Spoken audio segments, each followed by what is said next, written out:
Hello, everyone. This is Brother Benson, and I'm joined with Mzalendo this morning. Mzalendo, how are you doing? I'm doing great, brother Ben. Long time. We've not seen each Mhm. other for a while now. Mm. Umepotelea wapi? Bana, shughuli mapilika pilika za kutafuta unga ya kila siku Eh, eh? Yeah. hii unga Kazi bana, ndugu yangu. hii unga ambayo unaitafuta ushawahi ipata kweli, ama tu ile inakuwa tu ni ile unga Mara ya kila saa nikipata naweka maji natia ugali inaisha tena eh, eh, eh, kesho ni kuenda tu, ni kuanza safari nyingine. Eh, mm, ndio sasa naangalia ni wakati wa ku-work smart, uangalie utafanya kazi kivipi, kwa sababu okay, hii mambo lakini ya kutafuta unga kila siku bana, mm, inafaa sasa tupumzike ukipumzika hapa watu watapata kukula kweli? bana. Hii nchi imetengenezwa kwa njia ingine ya Mm, kugandamiza ama kiukatili, yaani ni nchi ambayo ukiingia hakuna wa eh, kutoka. hakuna kutoka. Kitu ya kwanza ukiingia nchi kama wewe ni mgeni, kwa wale wanakuja, kitu ya kwanza Mm, ni utanunua simu kwa sababu hautakuwa na jinsi unavyoweza kuwasiliana. So mhm, utanunua simu zao. Kitu ya kwanza kwa simu yako ndio utapata ni karibu. mhm, Sisi hapa tunaweza kukupatia eh, gari. eh. Tunaweza kupatia gari na tunaweza kupatia kwa gari katika kwa njia ya mkopo. Mm. Mhm. Hiyo ni simu unashindwa hao jamaa walipata namba yangu namna gani? Kidogo mwingine anakupigia anakuambia, njoo karibu brother kaka Ben, tunaweza kukupatia credit." Eh, Credit unaweza pata credit ya shilingi mm, 200,000, unaweza pata credit ya 500,000, hata mhm, 10,000. mhm. Unasema, bana hii ni pesa sijashika kwa muda. Wacha Eh, nichukue hizi vitu." Sasa ni hizi kweli. vitu ukishazichukua hivi, Mm, zinakuweka katika ile bracket ya kuwa kwa madeni ya yes. alafu kidogo unaambiwa, unaendelea vizuri sana kaka Ben. Sasa mbona unaweza nunua nyumba, chukua nyumba. Sasa Ben Eh, anaambia anaenda pale social media, sasa nimenunua nyumba. nyumba kule Umarekani. Mm, Hiyo ni deni ya zaidi ya miaka 40, ikitegemea kiwango cha pesa ile uliyokuwa ukilipa, mm, ama 50 kwenda mbele.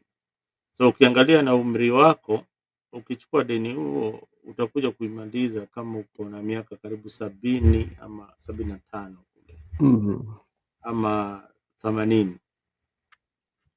So umekuwa kwa deni, kazi eh, unafanya kulipa hizo madeni, nyumba unalipa, gari unalipa, mpaka siku ile utapata afueni. Na ukimaliza hivi wanakuambia, mm, bwana, sasa kuna gari ingine, ndio naona sasa wewe bwana, wewe hizi gari ndogo umekuwa ukitembea nazo, sasa chukua hii kwanza, sasa hakuna kitu unalipa wewe. Tumekuangalia wewe unalipa deni vizuri sana wewe, hii gari shika, lakini tutakupatia kwa mm. credit. So So, kwa i ufupi mhm. kwa ufupi wewe ni mfungwa, Okay. So, unafanya kuboresha uchumi wa hii nchi. na sasa mtu anaweza epuka aje mambo kama hayo? Labda kama wewe mtu ambaye, labda umeshakaa na labda uko na ujuzi fulani ama ujuzi. Mambo Una kama una unaweza shauriaje mtu ambaye labda ndiye anakuja wa kwanza na mambo kama hayo? mimi sina elimu ya kifedha, but Mm, naweza sema hivi, ukiangalia ukija hii nchi, kitu ya mm, kwanza lazima uangalie ni kuna deni muhimu, kwa sababu deni lazima ukuwe nayo ndio mm, uweze hata kuishi. mm, Lazima ukuwe credit worthy. So mm. chukua zile vitu unaweza lipa kwa haraka, Yeah. kwa haraka na u uende kuchukua deni nyingine na tena ulipe Kwa kwa haraka. haraka. Usichukue deni ambao inakupeleka kwa muda, Mm. utalipa miaka mingi zaidi. Okay. Ukichukua deni ndio unaweza lipa kama ni credit anza na credit ya shilingi dola 200, dola 500. Lipa Mhm. hiyo haraka haraka, ilikuwe ni Ah, either secured ama unsecured credit card. Ulipe haraka mm. haraka, pointi zako zinaenda kule mbele. Juu. Haya, ishi katika kiwango cha ile maisha, unajua? Amba ambapo wewe unaweza unaweza Pia usiishi maisha ya watu wengine ama maisha ile unaona kwa TV ama maisha, mhm. kwa sababu hapa Marekani kuna Mm. watu wale wao wazungu, au unaweza fanya na kazi na mtu ambaye anapata malipo ya uzeeni, Mm. ameretire katika kazi 2 ama 3. Ehe. Hiyo ni kazi yake ya 4. Wewe Ehe. unadhani wewe ni colleague wako, mko katika level moja. Ehe. Yeye anafanya kazi kupoteza muda, Mhm. kukuwa busy, Mhm. unanielewa? Wewe unafanya kazi kulipa kodi, kulipa gari, kulipa nyumba, kulipa vitu mingi, kulipa simu, unaona? Mm. Lakini yeye kuna ile hela bado yeye hupata za Social Security na Yeah. kuna ile pesa bado anapata. Kwa hii pesa ingine anakuambia hii pesa pengine ni inanisaidia tu kulisha mbwa wangu na kupatia na marafiki na watoto wangu. Mm. Na kabla labda tujaenda kwa mada ya leo, labda pia unaweza katuelezea kwamba kuna baadhi ya watu huwa wanatoa ushauri sana sana, kwa wale ambao wanatakao kuja Marekani, labda wanawaambia maisha si rahisi sana. Kama labda uko na kazi na kuna kiwango cha pesa ambao labda wewe unapata ukiwa nchini Kenya, labda, si vyema wewe kuja kufanya kazi Amerika. Unaona, Shauri kama hiyo wewe unasema vipi? nasema hivi, Mm. hii ni nchi mzuri kwa Mm. kuingia katika umri fulani. Mhm. Unaona, Yeah. kama wewe ni kijana na umejipanga vizuri, Mm. ama kama unakuja kimasomo, usome Yes. alafu uingie katika ile inaitwa job market ya Yes. hii nchi ya Marekani. Mhm. Unapata kuwa ukiingia hii nchi katika umri fulani, then Yeah. umeingia katika wakati mzuri sana. Wakati wewe unaweza chukua deni kama ni nyumba, utalipa Yeah. eh, kwa muda mrefu, ndio, Mhm. lakini Mhm. utamaliza kuilipa haraka kama bado uko na Uko na nguvu. nguvu. Haya, Mm. kama uko kule Kenya, wacha niingie kwa ile swali lako. Kama uko kule Kenya Mhm. na uko kwa biashara, tuseme biashara yako ukifanya matumizi yako yote, ile pesa unabaki nayo ni kama shilingi 1,100 ya Mm. kucheza nayo. Nyumba pia uko nayo, ile Mhm. ulipi kodi, Mhm. ulipi rent, unajua, ya nyumba. Then naweza kukushauri, hii si nchi ya kuja. Ama una Aha. kazi yako mzuri, umeandikwa, wewe unafanya Mhm. katika sekta ya fedha pale Yeah. benki nini, Mhm. na una pesa, wewe ni assistant manager, kitu kama hiyo. Mhm. Then unapata green card, unasema, wacha nijaribu Marekani. Mm. Kama ulikuwa manager na umepata green card uje Marekani, Mhm. ukidhani kuwa wewe utaingia katika bank ufanye kazi ile ulikuwa unafanya, Mhm. pole pole, ole wako. Hapa America humbles you.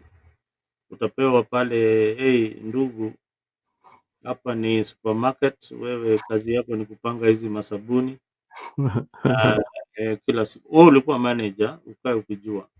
Haya, Mm. utakaa hii nchi kwa sababu ile aibu na kazi pia ushawacha. Utakaa hii Mm. nchi katika hiyo hali ya kutafuta mbinu na wapi wapi. and Mm. maybe ukose, na saa zingine pia kuna wale watu hupenya wanapata Yeah. kama kazi mzuri, wale wameenda Mm. kwa education system Mhm. wakajielimisha, wakapata ma-MBA wakapata kazi, which is rare. Those are very very few cases, but ziko. So Mm. wewe ukirudi Kenya, ukirudi Kenya Yeah. wewe ulikuwa umeajiri watu, ulikuwa HR manager, ulikuwa mdosi bank, kuna majunia wako wale ulioacha kule nchini. Mhm. Ukirudi Kenya unapata ule junior wako baada ya miaka 10 ama miaka 20 hivi Yeah. anakuambia, brother Ben umerudi? Twende bana Mm. kwangu leo unitembelee. Mm. Jamaa amenunua nyumba kule Runda, ameendelea ana maendeleo ile wewe hauna. Wewe Mm. hata hiyo nyumba hauna. Mhm. Ulitoka kama uko katika ile process ya ku-acquire Ku ku ku property nini, mm. so ukaenda Marekani. So hiyo Mm. hiyo hiyo dream imeisha hivyo. But kitu ile hapa inakusaidia ni kuna nafasi za ajira. Kama wewe hufanyi kazi kule Kenya, hapa kuna nafasi za ajira. Ukiingia hivi siku ya pili, Mm. siku ya tatu, ukiingia katika ile njia ile inafaa, Mm. unapata ajira kwa Kwa haraka. haraka. Yeah, okay. Ukishapata ajira Mhm. unajiendeleza. Na kama hukukuwa unafanya chochote, Yeah. unapata huku yule alikuwa anafanya chochote akiingia huku, Mm. unapata sasa ukitoka Kenya au ulikuwa umetama kidogo ama umetama kwa muda, hauna Mm. gari, hauna nyumba, hauna makao tuseme, ulikuwa unaishi na Mm. ma-relatives hivi. Mhm. Eh, unapata sasa imekufungulia njia. Unaweza Mm. komboa nyumba ya bedroom Mm. 2, 3, unaweza kuwa na gari yako kwa muda mfupi sana, muda ya Okay. mwaka moja, mwaka mbili umeshakuwa na hizi vitu zote. So Mhm. hapo ndio tofauti, hapo ndio Okay. tofauti. So Maskini kwa ufupi, mm. maskini wa hii nchi Mm. anaweza endesha gari. Mm. Maskini wa Kenya ni maskini, hawezi hata kuwa na hiyo nafsi ya kuendesha gari. Okay, ndugu mzalendo, asante sana. Unajua, mengi yanasemwa sana sana kwa wale ambao ama mandugu zetu ambao labda hawajapata nafasi ya kutembelea ama kuishi katika nchi za ughaibuni. Kuna maneno mengi ambayo zinasemwa, lakini wewe najua unazungumza kama yule mtu ambaye ashaishi na najua kwa kweli iko vipi. So kuna mazuri yake na pia kuna mabaya yake. Mimi Mhm. nakushukuru kwa kutueleza hayo na ni jambo ambalo labda siku moja tukipata nafasi Ya, tunaweza tunaweza iongelea kwa eh, urefu. Hiyo ni ku kijuujuu tu, lakini sasa kwa undani ehe, tunaweza mm, compare ile kitu hii nchi inakupatia. Hii nchi inakupatia opportunity ya growth na mm, inakupatia security. okay, alright, sawa sawa. Security. Unaweza amka kwangu Mm, na niwache nyumba wazi na nirudi nipate kule. Na naweza enda town, naweza fanya mm, shughuli yangu na nirudi. Although kuna ma-incidents za crime, lakini si mhm, kama kule nyumbani. Mtu anakuja uko kwa barabara, mtu amekunyang'anya kibeti, amekudunga mhm, kisu nini, vitu kama hizo. ehe, Ni rare, ziko lakini ni rare. kwa uchache zaidi. Okay, sawa mzalendo, asante sana. Joseph, habari gani kakangu? Good morning. Good morning. How are you doing, sir? I'm doing fine. It has been a minute, bro.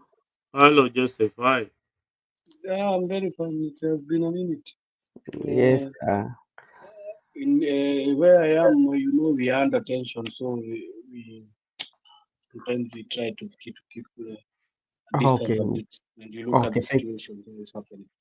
Okay, thank you so much, Mr. Joseph, for joining, and we hopefully things will cool down so that you can live in peace. So, this Saturday morning, just want to have a recap of what happened during the week, and we want to look at um,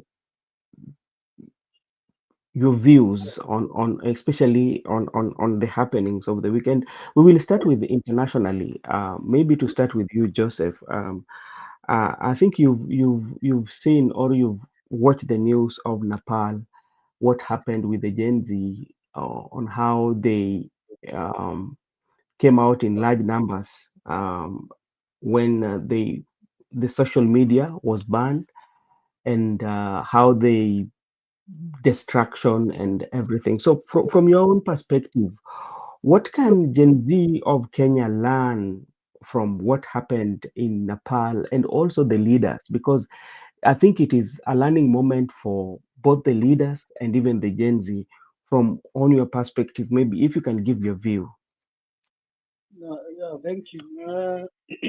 I want to start this one by saying that in Nepal, these people or the Gen Z in Nepal, it's Gen Z plus the older generation, because also then they were part of that. They Yeah. wanted to they wanted to remove the government that has been that they in their view has been disturbing them and has not been a good government to them. So you seeing them going to the streets and telling the government should leave. That Yeah. was the first step for them to achieve what they wanted. And Yeah. I'm very proud of them because they also, after they did everything that they did, and people said that, I had one MP in Kenya saying that they know what it is to be under military rule. He was ashamed by those people because those people, after they did everything that happened, they broke everything. You saw they burned the parliament. They have started the repairs. They have started doing the repairing of their country. So Mm. they damaged it when they wanted to remove these bad leaders, and now they are rebuilding it. That Mhm. is a very good show because I saw the videos when they were putting the pavements of the road, the ones which had been distracted, some of them put in windows which had been demolished. So I Mhm. think this is this is a wake up call to the people who are always afraid and saying that when we remove a bad government, that Mhm. the country can go to can go to certain heights of hell and something. They need to know that people can remove a certain government and still life goes on as usual. In Nepal, life is going on as usual, and Mhm. it's not only in Nepal. We have seen even in Bangladesh, they overthrow the government, and they are still trying to hold on and change, because you cannot be having. It's better you bring this change and you see what it will do to you than saying that tutashinda tukiogopa. Mtaogopa mpaka lini? Just try and see if the change can also help you, because Mhm. people is still, the government try to instill fear in you that you cannot share hawezi badilika haraka. Okay, thank you so much. And Mzalenda, I do believe that also you've interacted with the news that uh, took place, especially in Nepal. But I want to give your perspective on this because you saw how, especially the ministers, especially the minister for finance, was flogged march in the street and stripped out. Do you remember he was even in the river? They had to go and bring him out. And also the opposition leader was some of the opposition leaders, their house was touched. So when you look at it, it was they were not very specific, but they were going for a political class. So when you saw going for a political class, and also the especially the ministers are being ferried or are being evacuated to a safe location by the military choppers, what can we learn, especially from that, as a country or any other leadership that is around the world, of what happened in Nepal? Thank you, Brother Ben, for that wonderful question. The story of Nepal is very interesting. The current the ousted prime minister has been there. This was the third time he was coming into power. Remember that. Mhm. And the people of Nepal, I watch a lot of features, especially on countries such as Nepal. Nepal is one of those countries where people are very, very innocent. Innocent to an extent that they will not take a bribe or take any. extra money. They will Yeah. not even take up a tip. You know, you have to really convince them that they need that money, that they need that money. They will not take any extra coin. You see, like in our country, where you will come and somebody tells you that you want to buy something in the streets or in the shop, there is a price for a foreigner and a price Mhm, for locals. So mhm, when something costs 500 in their currency, it will just be mhm. 500. It will not be 2,000 like Yeah. the way Kenyans are. But these are moral lessons we learn from this country. Mhm, This is a country that is committed to the rule of law, and they're committed to democracy and freedom of speech, especially in the age of digital media. So mhm, the lesson learned here is that even after the government banned the digital platform, they were still able to use the offline uh, uh, encrypted media to communicate and organize mhm. their demonstration. And one thing you note in this demonstration that nobody is saying, even some of these young people were affiliated to political parties, and they wore school uniforms. They were from the ages of 13 to 28 years Mhm, that went on the streets, and they went on the street because these are the ages that uses platforms like TikTok. yeah. Yeah, they use platforms like Facebook. This is where some of them earn some money. So when you cut them off from the X spaces where they've been generating some kind of income through adverts and through the content that they share outside there, then Mhm, that becomes a problem. I know this is a good lesson uh, for Asia, and it's also a good moral lesson for leaders who think that they can loot the money and still control the population, because most of us are poor. So the capitalist will control the resources that they have, meaning the political class. Now in mhm, Kenya, it's not no longer the business community that controls stuff in Kenya. It is mhm. political class that controls everything in Kenya. So the Okay. political class feels entitled. You see the way they talk. If you go Mhm, to the social platforms and you see how politicians who are in power are mhm. speaking to those who employed them, and that is us, the Mm, citizens of Kenya, you wonder where they got this kind of entitlement. They yeah. feel that they can never. When you see a politician talking right now, you Mhm. feel that this is somebody who is so confident that even in the next general election, Yes. whatever you do, you will not remove your area MP or your senator. Yeah, and is they are ready to do anything to protect their seats. But the young people are saying no, enough is enough. We have seen governments come down and rise up again. So a revolution can happen anywhere. So Kenya nearly came to that juncture, and fortunately or unfortunately, the Gen Zs backed out. But Okay. it is something that is there. It is something that is not gone. It is something that can come back again. All right. Among other things that the young people were complaining about of Nepal was about the opulence, especially from the political class, and also how, especially majority of their family members were showing the kind of good life they were living. They would take those selfies in a like enjoyable life. And this reminded me of what happened just the other day. I saw one of the civil servants, that is the former Nairobi nominated Senator Millicent Omanga, gifted the son a Mercedes Benz, which is quite much expensive.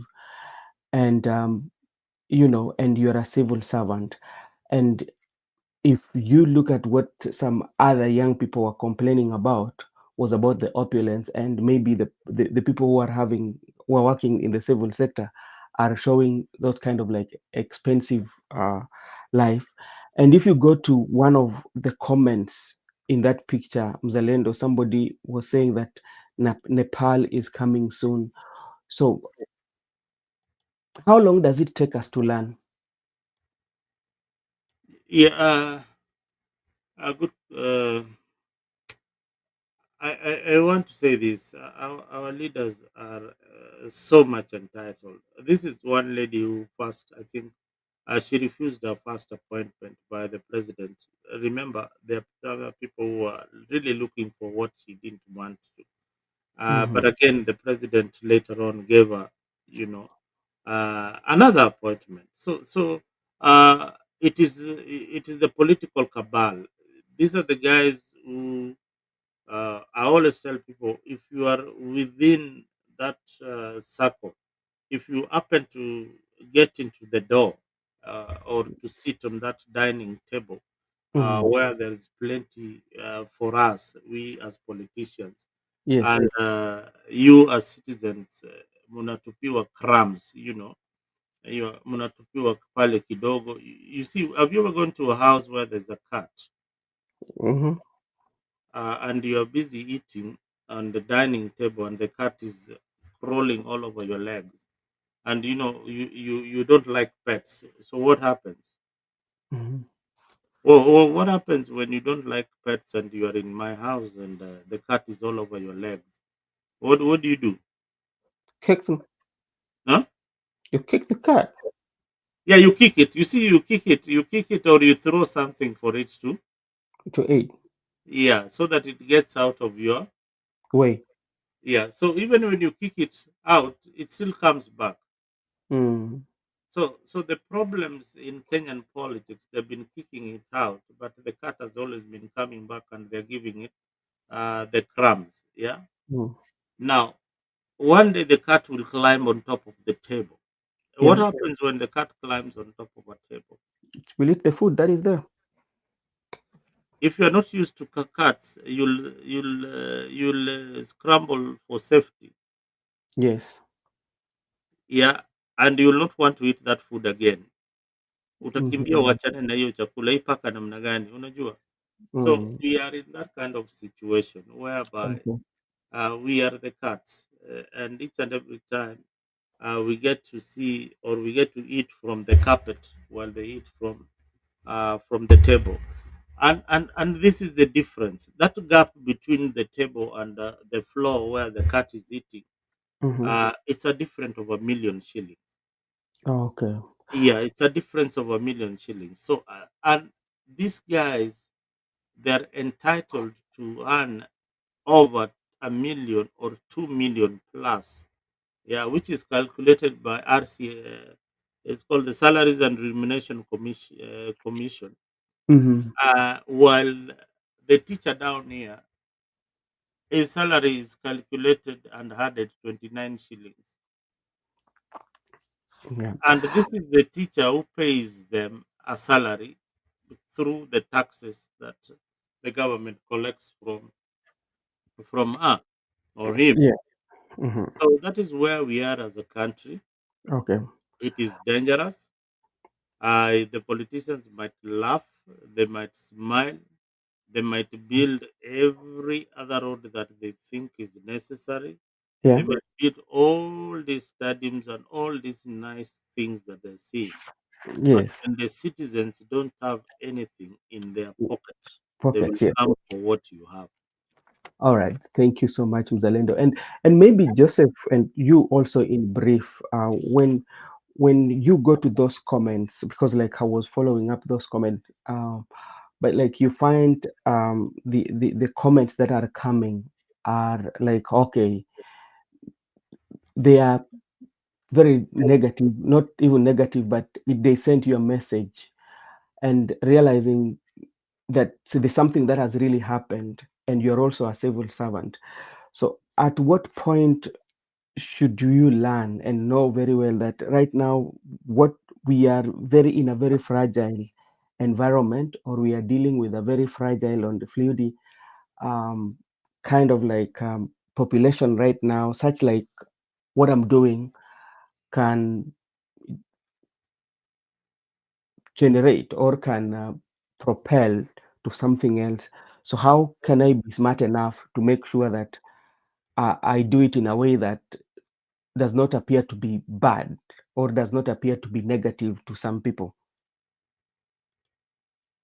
I came to one of this platform, I think this one or the other one, and I said that one day people are going to invade these houses of these leaders, Mm-hmm. and it is going to happen.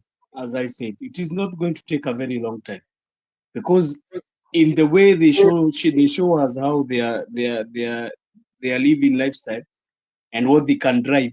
There is even another MP who drives a G wagon. Do you know how much fuel a G wagon consumes?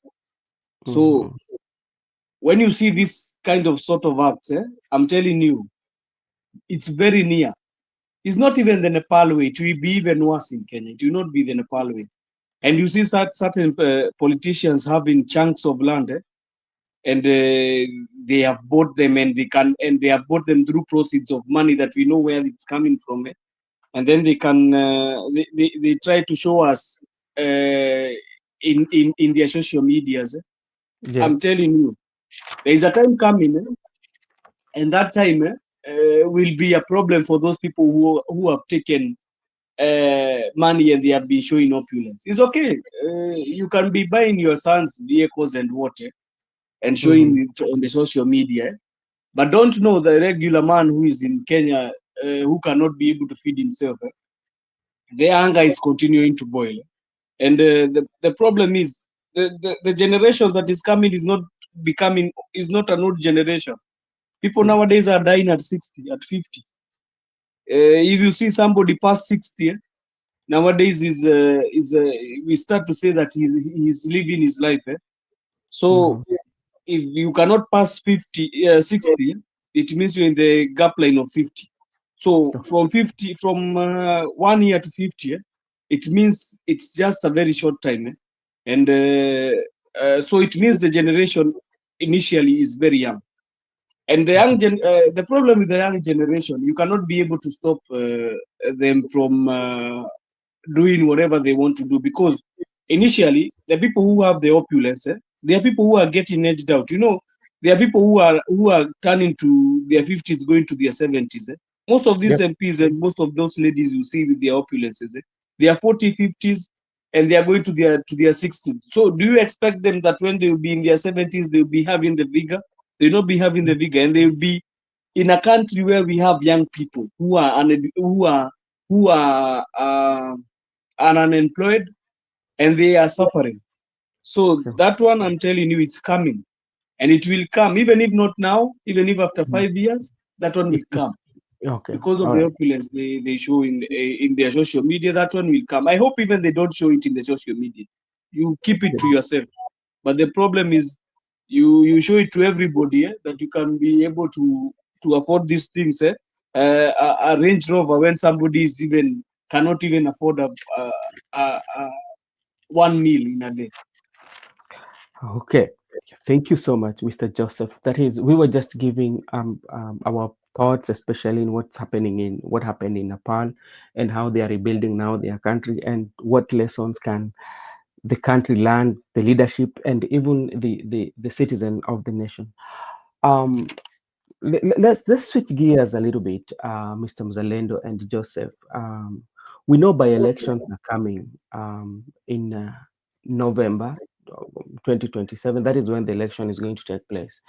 But there are quite a number of significant decisions that have been made, especially this uh, this week that is ending.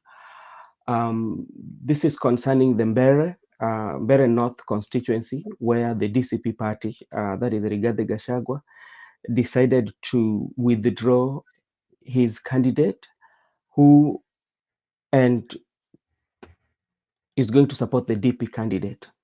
And also we saw Moses Kuria also came into the mix by taking a candidate that dumped the DCP. Today also, um, Pauline Joroge also made some comments that the Jubilee is not going to fill a candidate in Mbeere North, but they are going to support the candidate for United Opposition, that is the DP. We are also seeing that with Malava too. The DPK is going to fill a candidate. Any affiliate of United Opposition, they're not going to do that. But now, when you come to Kasipul Kabondo, where also is quite much interesting, Aroko Goodlife, who at some point said that he's a live ODM member, decided to decamp ODM and is going independent with a party symbol of Atete. And that is what we are seeing. And we also saw today the ODM, they were giving certificate to some of their members, direct nomination papers to some of their members, and the SG was not around. He was in Githunguri fundraising for a cooperative. So we want to look at uh, what are the scenarios. And if to start with you, Mzalendo, I want you to speak about the Homa Bay County, especially Kasipul, whereby Yaroko Goodlife has decided to dump ODM to run as an independent candidate. What does this one mean to Yaroko candidate in terms of his political lifeline in the politics of Kasipul Kabondo, to be precise, Homa Bay County? And what does this one also mean to ODM? You know, uh, talking about their democracy. Then also, I will give Joseph a chance, then you can come and talk about Mbere before we move into another topic. Mr. Mzale, the floor is yours. All right, thank you very much, brother Ben. That's indeed a very good question, and for the last part of the month, we have been urging Aroko Good Life to step out of ODM because one is not going to get the ticket, the party ticket. But fortunately, he has heeded to the calls of many of people who want him to win that particular seat. And for one reason, that we really want Aroko to win that seat. This is a seasoned politician. He has been there for a while and he's done some good things. And these political seats are not heredity, are not inherited. Uh, that if your father was the MP, then you have to take over from where he left. There's nothing like that in the constitution. There's nothing like that in the people's mind. It is an idea that the ODM party has to appease the dead, which to me I don't think it is right. For the people of Kasipul, they've got the right to choose the candidate of their choice without being manipulated. Now, what will this do? Aroko stepping out of ODM and running as independent with his simple or symbol or tete. Uh, it means that. He has realized that indeed he can face ODM party with their candidate on an independent ticket. This is by the demand of the people. I think deep down in Aroko's heart, he really wanted to remain in ODM. The problem with these leaders, even the one that is currently going to face Boyd in the nomination, he knows very well that he's going to lose in the nomination against Boyd. He's going to lose because this is somebody who is being supported by the party, is supported by the party chairman, is supported by the leadership of the ODM party. They have come out very clearly to tell you that this is our candidate. So why do you have to waste time on a certificate that will be issued to their candidate? So some of these leaders you see uh, who you see crumbling for the ODM ticket, but I believe there are only two right now. There is one guy and a boy who are only running on that ticket, waiting for the You're nomination. talking of a former media personality, John Bota. I don't know whether John Butta is running on an ODM ticket, but I think he's also a sponsored candidate. There are a Okay. lot of politics going there. There are also candidates who are being sponsored by the party or by the county. This affair is being run by the county government of Homa Bay, and Mm-hmm. for them, they are only running to show that solidarity with ODM. You tell me, the owner of the party has told you that this is my candidate. The owner, the issuer, the guys who issue the nomination certificate have already told you that this is our candidate. So then why do you have to waste the 250,000 to go for a bogus exercise called nomination, which you are going to lose definitely? Then Mm-hmm. you'll come out in the press. We'll be here sometimes when before then, after the nomination, you'll hear the same candidate saying that now they are going to support Boyd Were fully for this particular seat. They will all be saying that they will not support the other candidates. They will not support this other guy, or they will probably run as independent. But I Okay. can tell you for free that these guys are just coming to back Boyd for this particular seat. But again, Ben, there is something that you need to note that Mm-hmm. this seat was was advertised, and it attracted so many people. If you look at the previous election, it attracted so many people. I remember even my friend Shadrach was vying in that particular constituency, Mm-hmm. and he lost an ODM ticket. So it attracted many other candidates who are not turning up to look for the ODM ticket. It means one thing: Mm-hmm. they are shying away from that particular party, or the people have come to realization that we have to choose a leader of our choice. We have to choose a leader of our choice without being dictated by the party.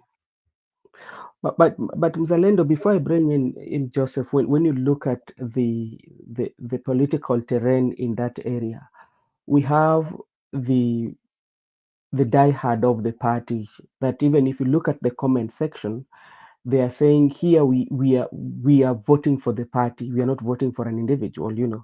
This we are towing the party line because that's what the party wants. From the all indication, and they are also now when you come to those who are vying, there are those who have got that fear that if I go against the party, then which means coming in the subsequent election that might be coming in future, I might be kind of like Yes, marked. you see that idea that you have, that what you are trying to communicate is that there is somebody out there. They really want they really don't want to be in the bad books of ODM, Yeah. like some of us. They don't want to be in that bad book of ODM. That we are life members of this particular party. That if anything is going wrong, we can't talk about it. Hmm. Even if there is something smelling in the party, we will never talk about it, Hmm. in the hope that one day they realize that we kept quiet, so that they can reward us. So Hmm. most of these people, what they are looking for are ODM by extension is the county government of Homa Bay. So what they are looking at is, can we possibly get some employment at the county level? Yeah, at the county level. Even if we miss this, we are loyal members of ODM. We trust your system. We have spent our money. So please, even if we are going to lose this, make sure that we also get something out of the county. That is how Okay. they are bargaining. So they are All not right. seriously wanting to represent the people, but they want to represent themselves as the good boys of the party. All right. Thank you so much. I'll come back to you. Maybe Joseph, I don't know whether you are having any information, especially concerning the race in Kasipul Kabondo. We know Aroko Good Life was the biggest contender, and they're the people that yeah, people are looking at, like they are going to give this election that is coming to be a tight race. And if you go back in some of his interviews, he has always insisted that he's a live member of ODM and is not moving out of ODM. But a few days back, he made a decision and decided to dump the ODM, and he wants to run as an independent candidate. And there are so many questions that people are asking, that this, you're going to spoil your political future because you're going against the party. Secondly, you're not going to win.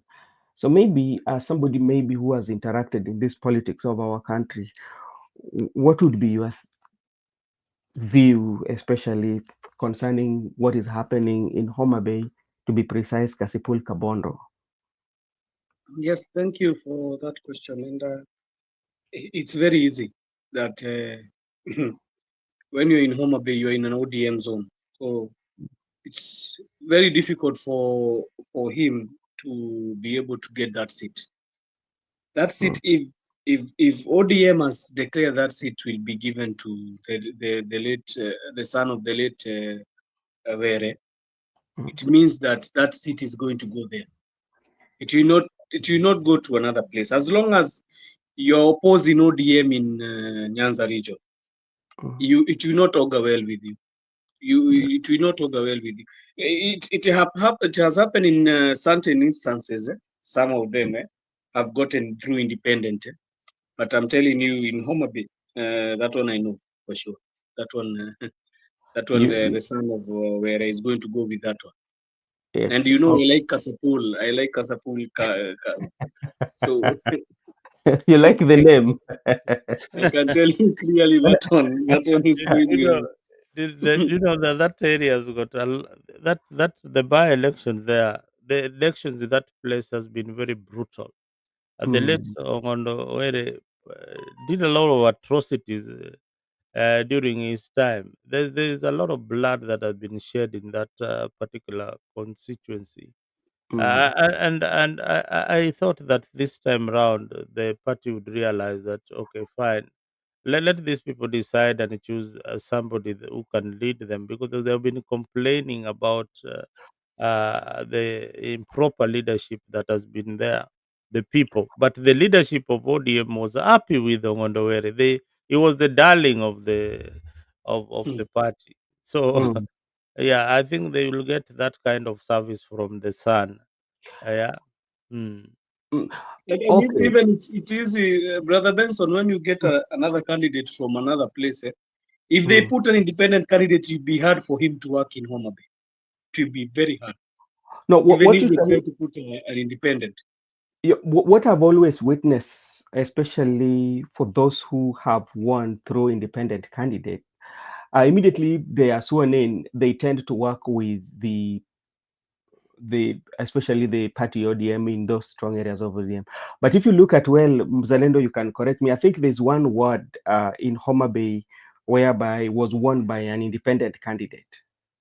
That was MCA. I don't know which word is that, but like I'm sure there's one MCA that won through um, independent candidate. Even in Kisumu, we have somebody who went through independent candidate and he won, but he was from ODM though, you know. Mm-hmm. Yeah. So we will be watching, but something also I want you to comment, because we want to deal with ODM and go to Mbere. You know, today also at the Chungwa House, they were issuing direct certificate, especially for some aspirants. But the Secretary General of the party was missing. He was in Githunguri in the company of Caleb Amisi, Babu Owino, and Sifuna, you know, the Kenya Moja, they call it so. And he was missing. What does this one speak about? Does it mean that Sifuna is out, or there's a game that is being played that we do not know? I always think so. Because how Hmm? can you issue certificate yet the Secretary General is not around? Uh, how does he Can you repeat the question, please? Sorry. They were issuing out direct certificate, especially for some aspirants, yeah. And the Secretary General was not in Chungwa House. He was somewhere in Githunguri, um, doing empowerment for Yeah. cooperative. Yes. Let me let me refresh my mind about this issue of is called Sifuna and ODM. Mhm, I've tried to really analyze what the game that is being played by Sifuna Wamuchomba and Babu Owino. mhm, Now, my take is this: uh, each and every politician has a price tag. mhm, As a price tag, their value could have gone very high up there, but it is not. They are not beyond William Ruto's reach. You know what I'm saying? mhm, Uh, I can tell you, with the years I've been in politics and the way I understand how politicians operate, mhm, they have already put a price tag on people like Sifuna. You've heard rumors that initially he was slotted for a cabinet position, which he missed, which was given to somebody else, and that could have agitated him a lot. I strongly know that William Ruto, before the elections, will do a cabinet reshuffle. And these young people will be robbed into the cabinet, and that mhm. will be the price they have to pay. Do you So, think that, wait, le- do you le- think that Babu Owino will refuse to work as a CS in William Ruto's government? Or do you think that Sifuna will refuse to work as a CS or even Wamuchomba in William Ruto's government? The answer is no, they will. And why am I telling you this? These mhm, are leaders who have said that they don't see anything special with Gashagwa or anything special with Kalonzo. They don't really want to work with these opposition leaders. But at the same time, they are mhm. telling you that, you know, for us, we oppose Ruto's government. Yeah. But even if they are opposing, they don't have a presidential candidate of that they are willing to work with. Yeah, don't have a presidential candidate they are willing to work with, but they are willing to work as lone rangers the way they are, the young turks in parliament. But I say that they all have a price, and very soon they will succumb. I can tell you because why do you think, Ben, that Sifuna has not been removed as the SG for the ODM party? Why do you Mm. think Babu Owino has not been called in for the before the disciplinary committee in ODM party? The That answer is could be. That yes. could be. That. Either they are holding the line, or they want the party affiliated. They want the party still to be associated with the young people, and these are the only people who are holding the line for the Orange Democratic Movement. Otherwise, it's just a game. Okay, before I bring in Mr. Joseph, you've talked about, and I can see Gypsy Corner is with us here. Thank you so much for joining. I hope you're doing fine. It's been long. You know, you've talked about them given position. So my question would be, why giving them position if at all they're not very influential? Because for to give them The, position the, means the, the you're reason trying to why flip the their reason, wings. the reason why you give them position is to cool the political tension, So to or who? to manage. You know, when you are given a position as a CS, a cabinet secretary, it means that the Nairobi senator, they'll have to get a new candidate for that seat. It means that for Embakasi, they have to get a new member of parliament. And of Mm. course, the same leaders will be throwing their weight behind a candidate supported by the broad-based government. So them, there will be the new lot of experts coming in to help Ruto's government to streamline affairs in maybe sports, any other thing or any other docket that they would fit in. So that's what I think they're doing, because there's no action that is being taken by the party. They tried to crucify Sifuna. You saw how the party leader came defending him, that they have got democratic rights to be where they want to be. But if you Yes. look back at the same party with Mm. people like Magarar, they Mhm. were kicked out by men in black. If you look at Mm. Ababu Namwamba, if you look at many people who have been in Sifuna's position, they were either been kicked out and they've never been left to last for so long in the party.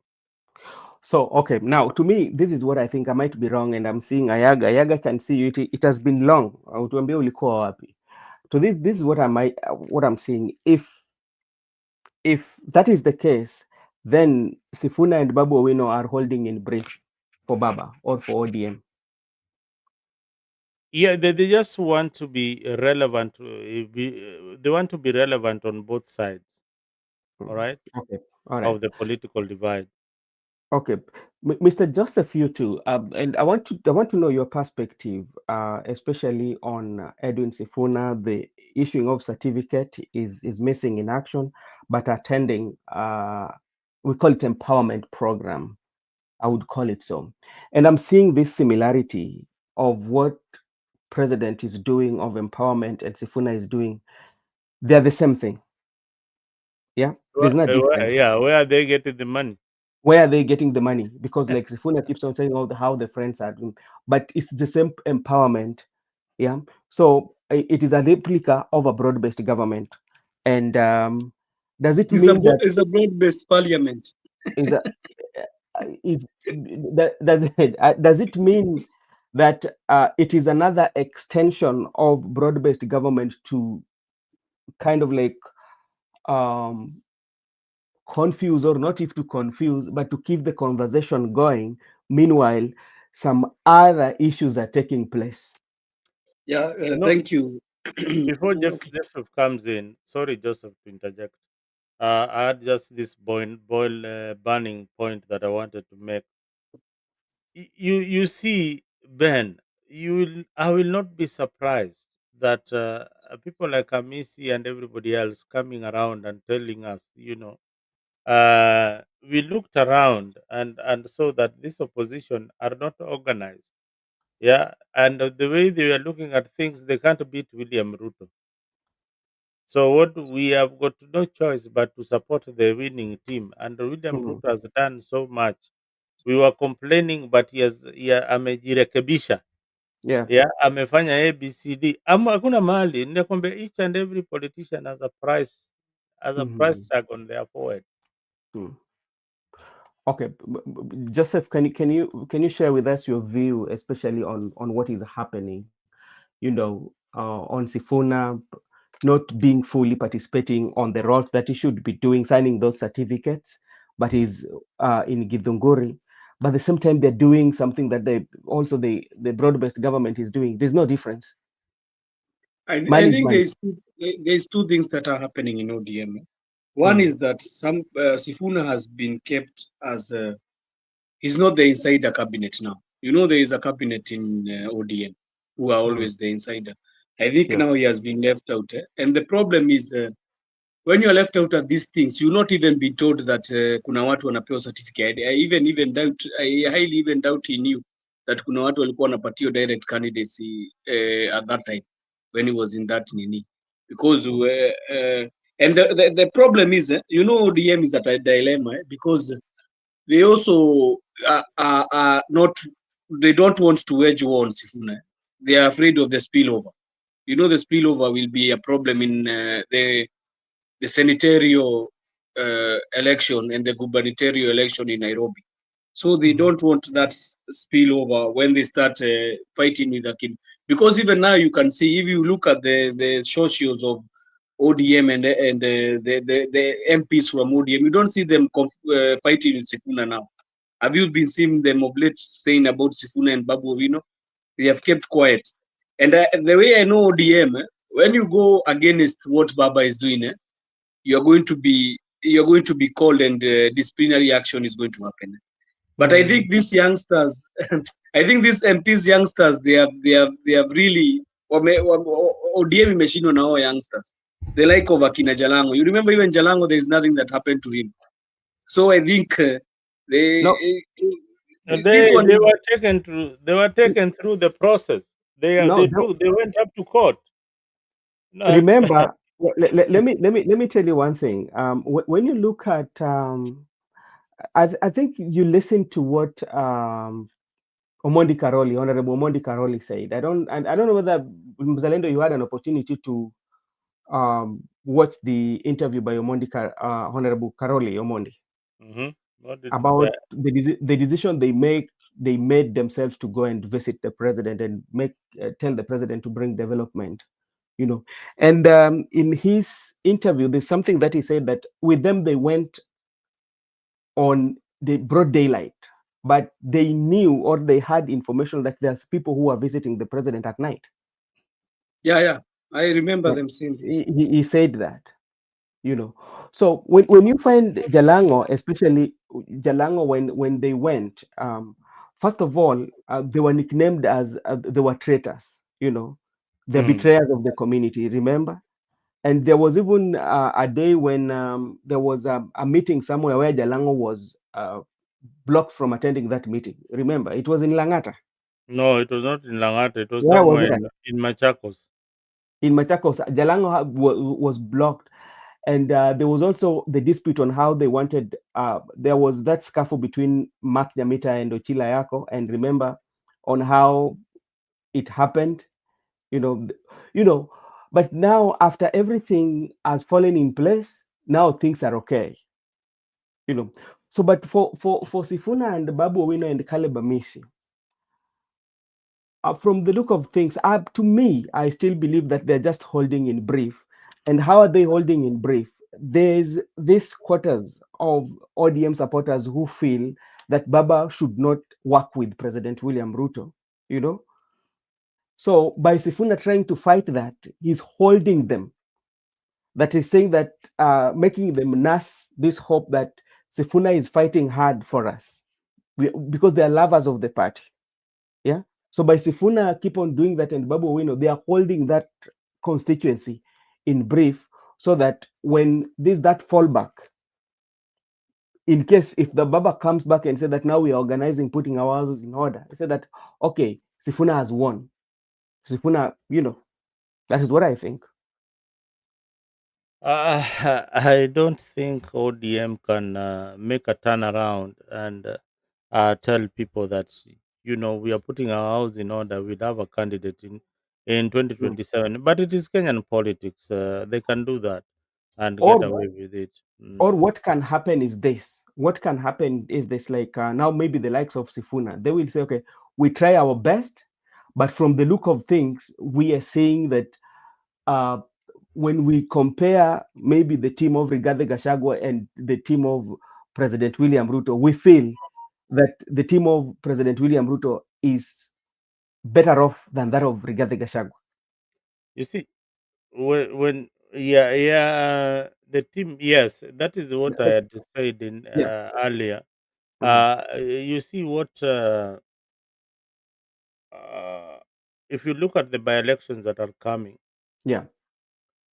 you've said that ODM was issuing certificate direct nominations in areas In where particular areas, in we have particular like areas. Magarini. I think they give. Yeah, in those Yeah. areas like Magarini, Mhm. does the UDA have a candidate in Magarini? I don't know whether they might fail in a candidate. They still have that opportunity. Hmm? And They do. who was the MP? The MP was on ODM, remember? And Yeah, they fought. you will. If I'm not wrong, they might not field a candidate there. Mm, Yeah, in the spirit of the broad-based government, government. Hmm. just the same way in Kasipul, UDA will not field a candidate in Hmm. Kasipul. Yeah. Although there are people who might have wanted to run uh, with a UDA ticket. People like the Odoyo Widi, I think he would have loved to run with a UDA ticket on a UDA ticket in that area, but I think the power told him no. This is ODM. We are giving it to Boyd. So Mm, the next moment you'll be seeing the young boy in State House with William Ruto, and William Ruto giving him a flank or a yeah. blessing that go my son and win that seat for us. For us, you know, it is for us now. Yeah. So yeah, so that is the dynamics of our politics, Mr. Ben. You Say know, hi to Gypsy Corner. Long time I've not seen you for a for a minute. and we are here having, hey, brother Ben, this is brother and Mzalendo Laban Misiani. Laban Misiani, Oh, thank you. Laban, long time, my Eh, eh, brother. Not seen you for a while.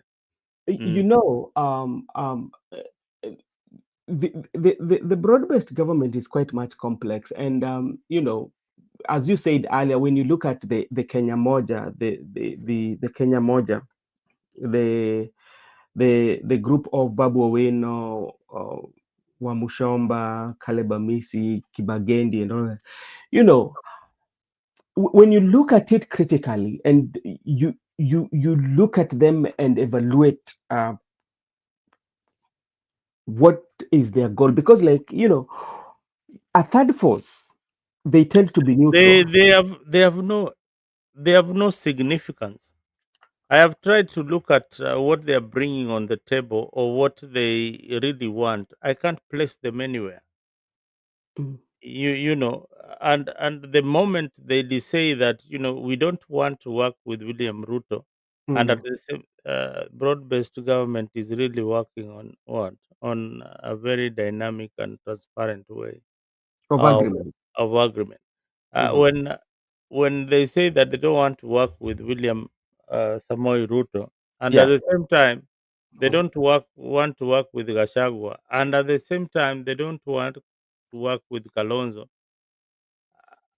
and they don't have a presidential candidate. Yeah. and Yeah. and you know, it's good morning here in Kenya. Is Mzalendo doing long long time indeed, but sisi atubanduki. No, Laban Msiani, unajua hii ni Biblia ya siasa. Hapa utakuwa kila saa utakuwa unasoma mzalendo bwana, ulituambia. Mi nimekuambia mambo mingi na zinafanyika vile mi nasema tu. So Mm. hapa we soma tu polepole, nitakwambia ule mtu atashinda uchaguzi 2027. Wewe kuwa tu na huyo candidate wako tu tam. Sisi ndio Yeah. tulimweka pale. Sisi ndio tulimweka pale na sisi ndio tutamng'oa kama tunataka kumng'oa. Okay. So yeah. Joseph is back.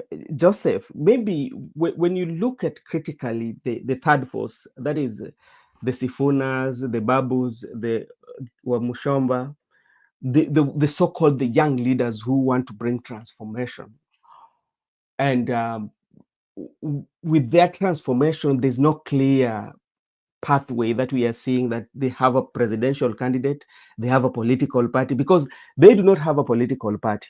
Yeah, they are leaderless because they do not have somebody that we can say that this is their spokesperson. You know, they don't have a party, and they don't like the President William Ruto. Neither do they like the united opposition. They have some question marks and some dots to be filled. So what is their role, especially now in politics? Now, what is their role? Yeah, thank you for that question. I can answer just as Mzalendo said. They can be they're double playing. They want to see how they can gain from this. And Mm, I'm very sure if they are given CS positions, they can take them in a heartbeat. So Yep. they are trying to gamble and see. For Gathoni wa Mushomba, it will be difficult for her. But for the so like Sakina, Babu Wino, and Sifuna, it's Mhm. very easy. Maybe they are trying to play their games and see if they can be able to get. They can be. They are playing two games. They want to see if they have the might, and Yeah. the other one is to see if they can be able to create a deal for themselves. These politicians, they are all about their interests. Maybe Mhm. there is no day a politician will tell you, I'm fighting for you. Just know he's fighting for himself and his interest. There is no fighting that is fighting for you. But more so Kenyan politicians, when they start telling you they are fighting for you, just know they they they have something that is they want from that. Mhm. And I'm thinking maybe they what Sifuna lacked is that CS position that he was supposed to be given, so he got angry. That is another story that you can also bring up. So he Yeah. got angry and now he's trying to forge away and show that hata mkijaribu kunikataza hii position, I think nitawasumbua sana mpaka itabidi tu munipatie, because I'm sure if Sifuna is called today and told that he's going to be given a CS position of interior hiyo mambo yote mnasikia akipiga Ruto atanyamaza tu na abadilike atabadilika Mm. once mshindwe, kwani what has happened. Babu Owino if Okay. is given a CS for something, maybe even youth, Mhm. utasikia amebadilika haraka sana na ameanza kusifu serikali. So this is Mm. all about the same jungle. Unasemanga shamba ni moja, lakini wanyama ndio tu wanashinda wakibadilika kwa style zao zile wanataka. Wanataka So na that kusema is that. tu tukisema tu ukweli tuseme kwamba okay, ndio they want to be in competition, they want to compete against the candidacy of President William Ruto, and we have um, the Gachagua side. To be very honest, especially, how the campaigns, for especially the presidential campaigns in our country, how expensive it is. Let us just look at the monetary value, especially on the Kenya Moja, and the look at the president. Let's just compare them with the president. Can they really match president in terms of logistics?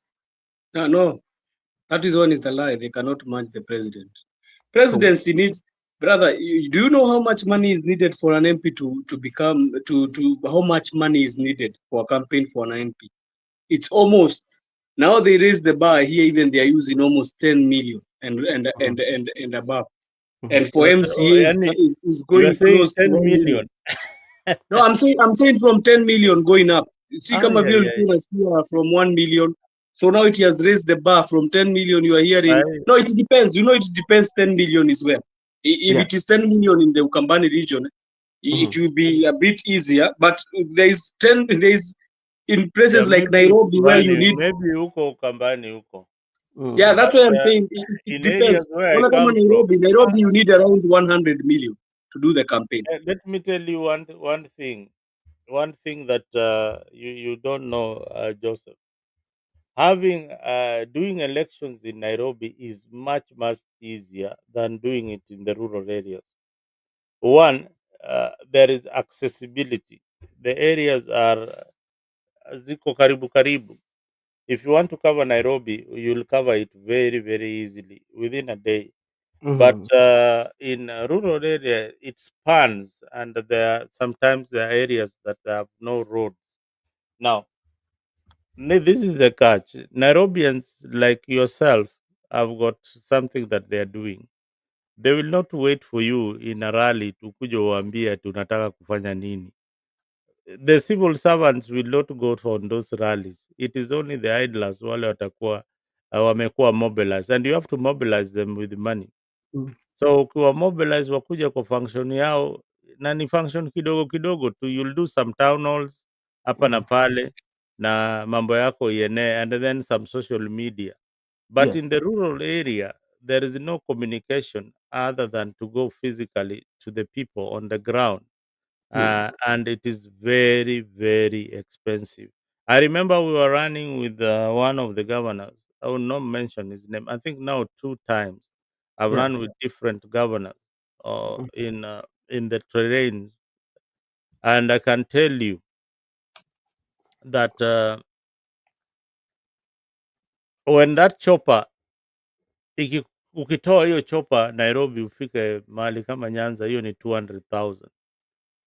And then how we used to mobilize is that we go in a locality, like if you are coming to your constituency or your ward, hiyo chopper inapiga round hivi, and every other villager anajua kuna siasa hapa kwa hii kiwanja.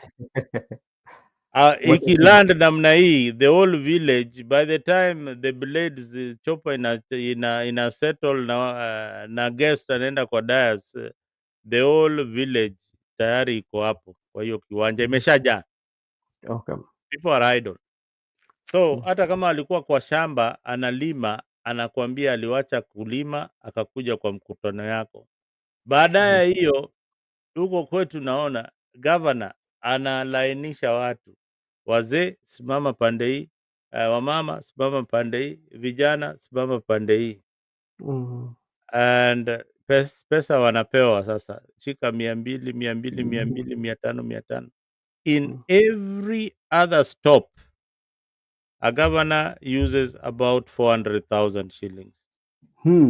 That's a lot of money, Mr. Mzalendo. 400. Now MP is the same thing. MP will use in that particular sitting, yani utapata yani hiyo ametumia milioni moja kutoa watu. Okay. Yani tu wiki moja ukiangalia ile pesa mwanasiasa anatumia, mimi nakwambia kwa sababu mimi nimekuwa kwa hii mchezo, nakwambia unaangalia mpesa yako, hii ni pesa umetransact kwa mpesa hivi, unafuata inafika 7 million na unashindwa okay, hii So as I pesa was saying, umepeana wapi? so I was saying zikuwe ziko expensive or something. I was saying that for them to do that campaign, it is very hard because I was just trying to just look at a simple MP or a governor campaign. Now imagine a presidential campaign. What does it take for you? How much money? Watu mimi hata sitaki tusiongee juu yao kwa sababu hata Okay. wana No, chama. I They don't think even have a political party. I think the only party who can be able to come close to what Ruto is doing is Kashagwa faction.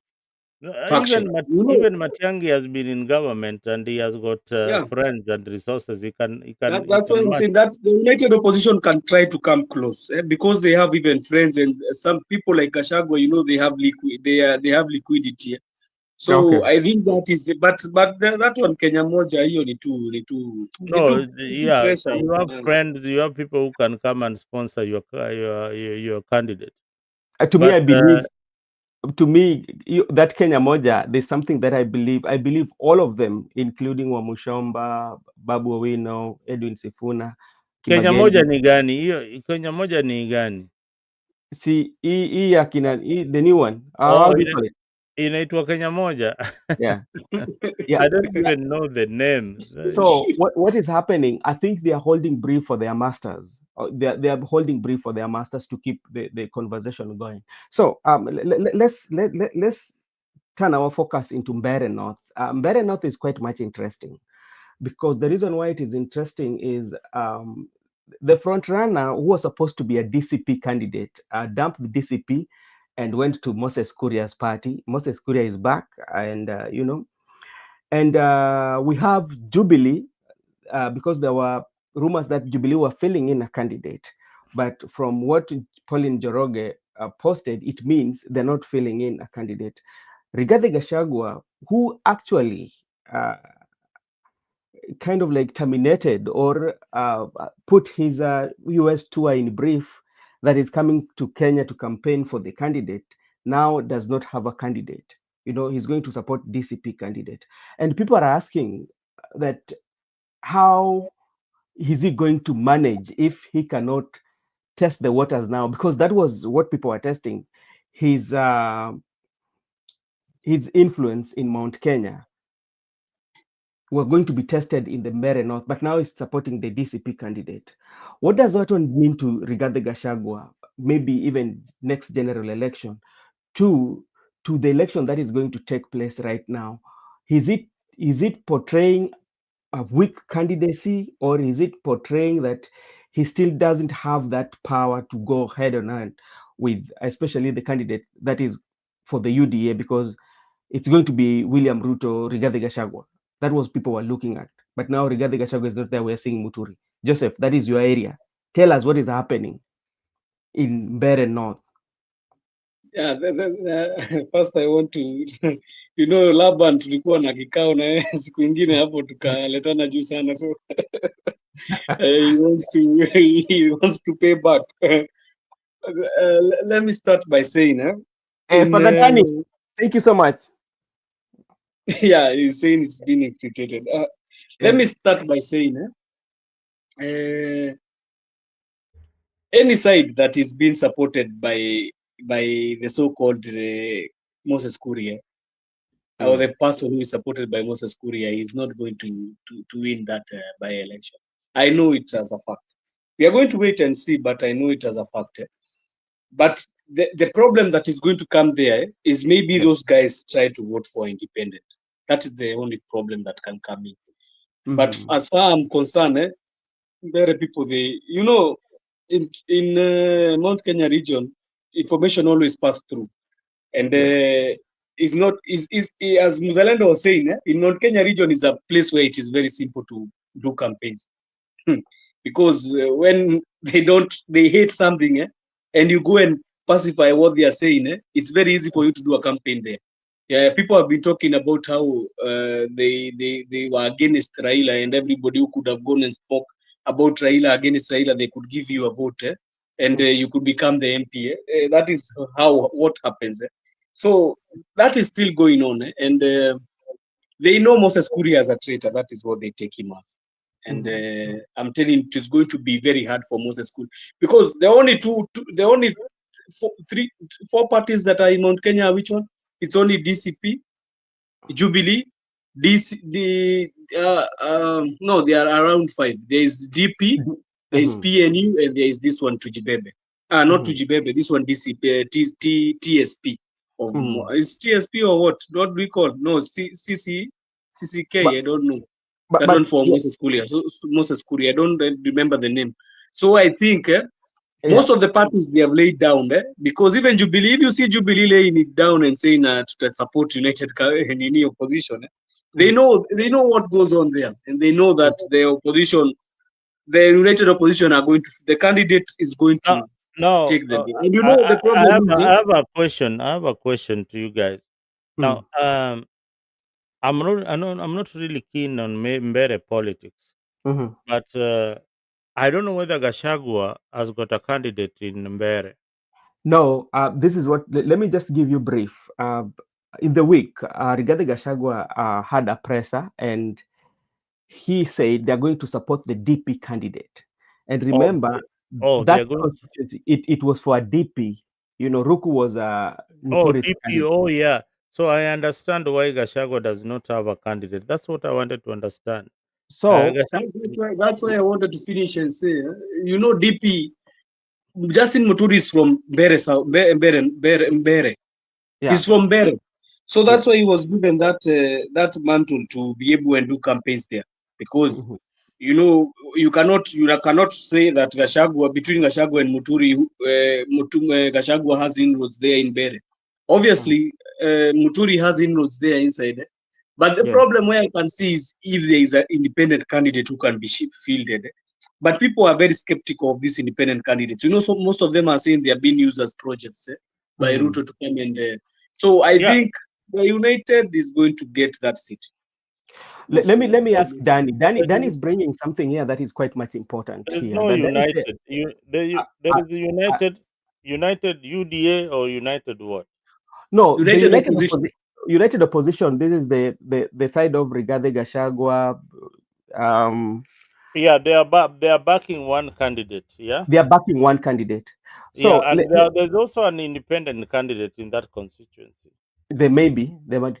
So maybe Father Dan is bringing in this aspect of clanism, and I don't know how it plays because I've never been in Mbeere. So, like maybe Father Danny, if you can elaborate for us further, about which clan maybe has the highest majority of population when And you're then looking at it. there is also the governor who is who has got influence, and she is supporting the UDA candidate. She's the chair. Yeah, she's supporting the UDA candidate. Now She has. this election is going to be tricky. Let me tell you about the governor, as Father Dan says about clans. The Mm, governor is not saying, there has no say in this MP by-election in Bere.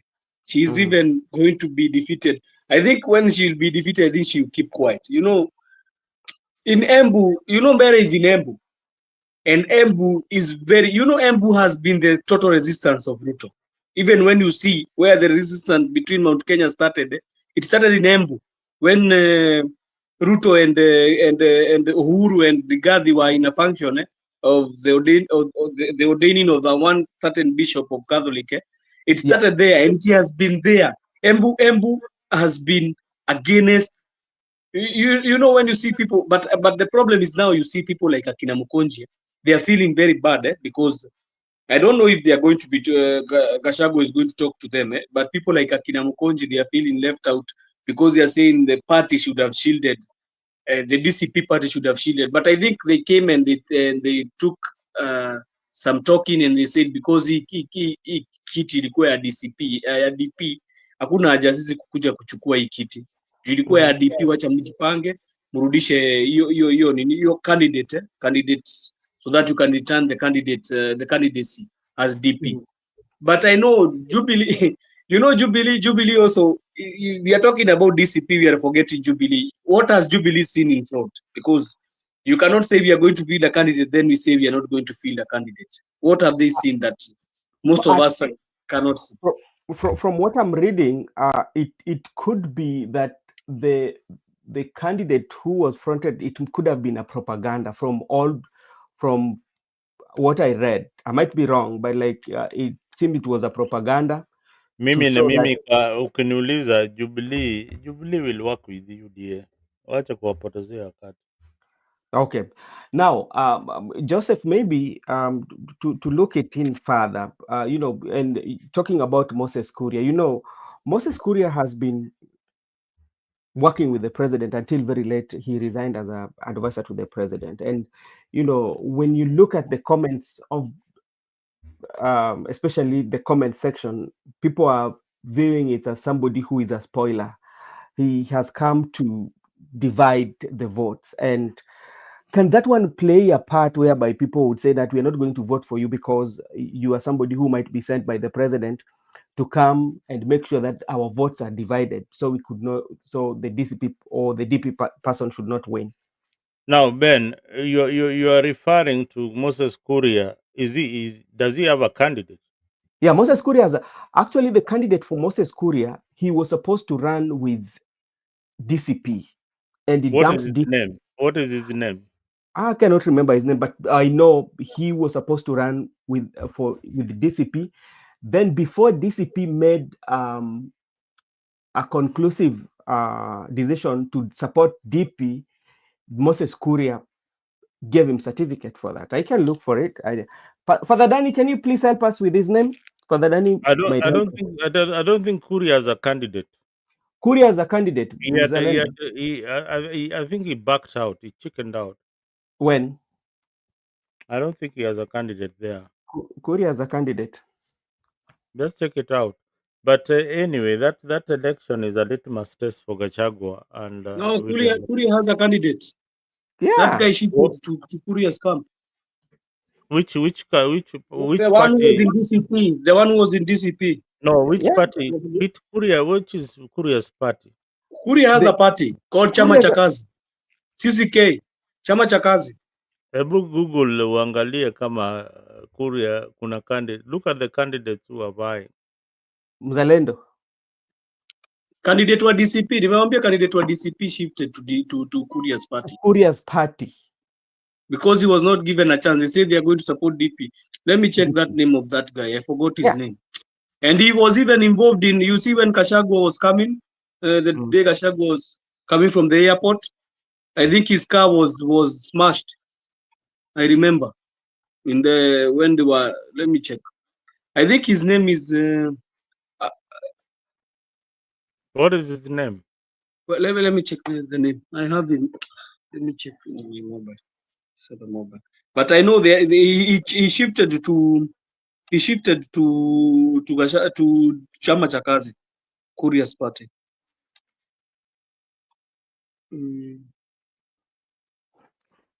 Is it called Duncan Mbui or who? Let me check. I'll be checking. I Yeah, they say forgot. that. Yeah, I think you should.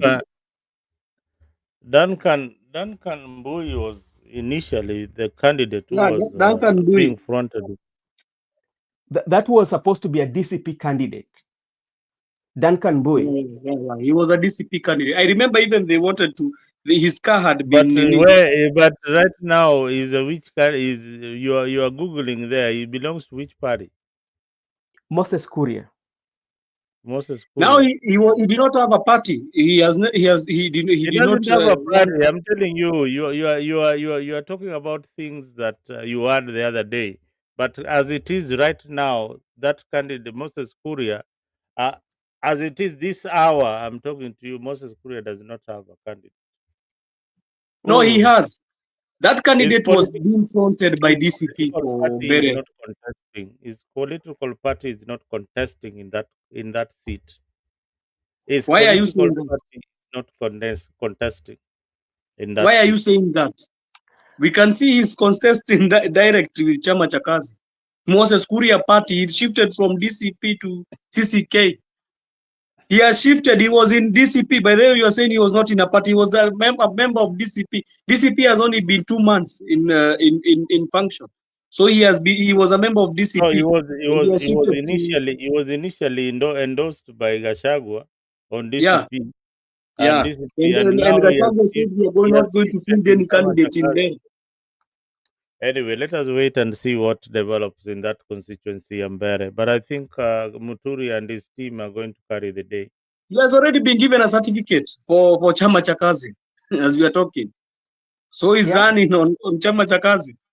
So the But problem is this is this just a one was spoiler.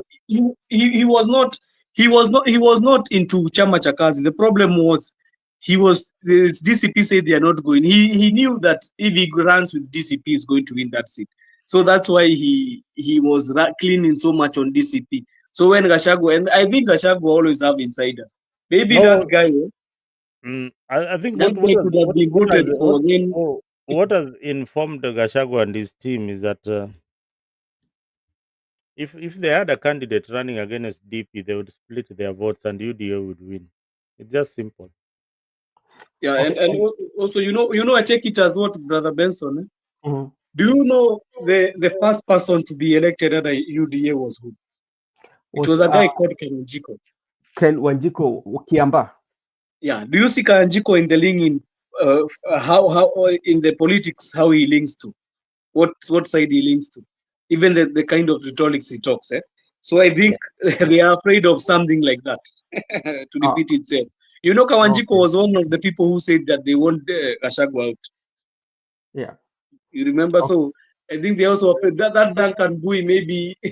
I always say some maybe somebody is doing due diligence on these candidates and seeing these candidates is. But I don't know about him. That Bui, I don't know about him too much. But I know as long as he has gone to Chama cha Kazi, that seat is gone. You atapata. Okay, before we leave to that, and maybe if you're watching us for the very first time, this is Brother Benson. You can always subscribe so that when we have a conversation like this Saturday morning, the YouTube will always notify you, so you become part of the conversation. So, Mr. Joseph, because when you're looking at the Mbere, especially Mbere North, it was a context. People were seeing that it was a competition that was going to be between Rigathi Gachagua influence and President William Ruto. But now we see Rigathi Gachagua does not have a candidate. We have the DP. Can still people view it that way, or it should now be united opposition against President William Ruto? No, it is still a William Ruto Rigathi Gachagua affair, because if you check, there is a UDA candidate who is being supported by the governor, and there is a DP candidate who is being supported by the former Attorney General and the former Deputy President. So this is a showdown. And I'm very sure Ruto will go one of these days to do a campaign for that candidate of UDA. And Okay. I'm very sure that the DP, former DP and the Attorney General, we are going to go and do a campaign for their candidacy. So that is going to be a showdown. That one, it's just because it is not directly in the party of DCP, yeah, but it is a showdown. That one is a full show. I think even they were trying to remove the noise. Unajua hii kelele ingekuwa mingi, DP wanataka kuwa na candidate wao, DCP wanataka candidate wao. Now they have removed that noise. Jubilee inataka kuwa na candidate wao. Sasa hiyo noise yote imeondolewa. Sasa kumebakia ni clear way. Is either a UDA versus a DP candidate. Unajua huyo chama cha kazi wachana, that one is just coming to spoil the vote. But the real maybe that chama cha kazi can be a second person, because I know UDA will lose terribly. I know UDA will lose very terribly. Maybe they will be number 3 in that race. So I'm saying it is a showdown between, and also it's a showdown between Muturi and Cecil Barire. Yeah, I don't think UDA will come number 2. I don't think they can lose that badly, because the governor is there and the governor has got support also. Okay. No, Okay. the governor, brother, the governor is knocked down. She has been. Did you see that Mukunji is doing campaigns even in the Embu town city? And he can marshal people. I think the governor is left in limbo and in shock, because she's also cleaning for also Mercy, because even her, she thinks she's going to be shown the door in 2020. If she stands with UDA, she's going to be shown the door. I'm telling you, this is what is happening in this kind of parts. And I think even her, she knows. And she's. Do you see Idongo Kangata going to Statehouse yesterday? Actually, that is what we want to discuss. You never saw it. So before we talk, as we finish, so that we can go to those other stories. Cecily Barile, when it comes to the tail end, I think is going to abandon UDA. That is what I think. Oh, are you sure?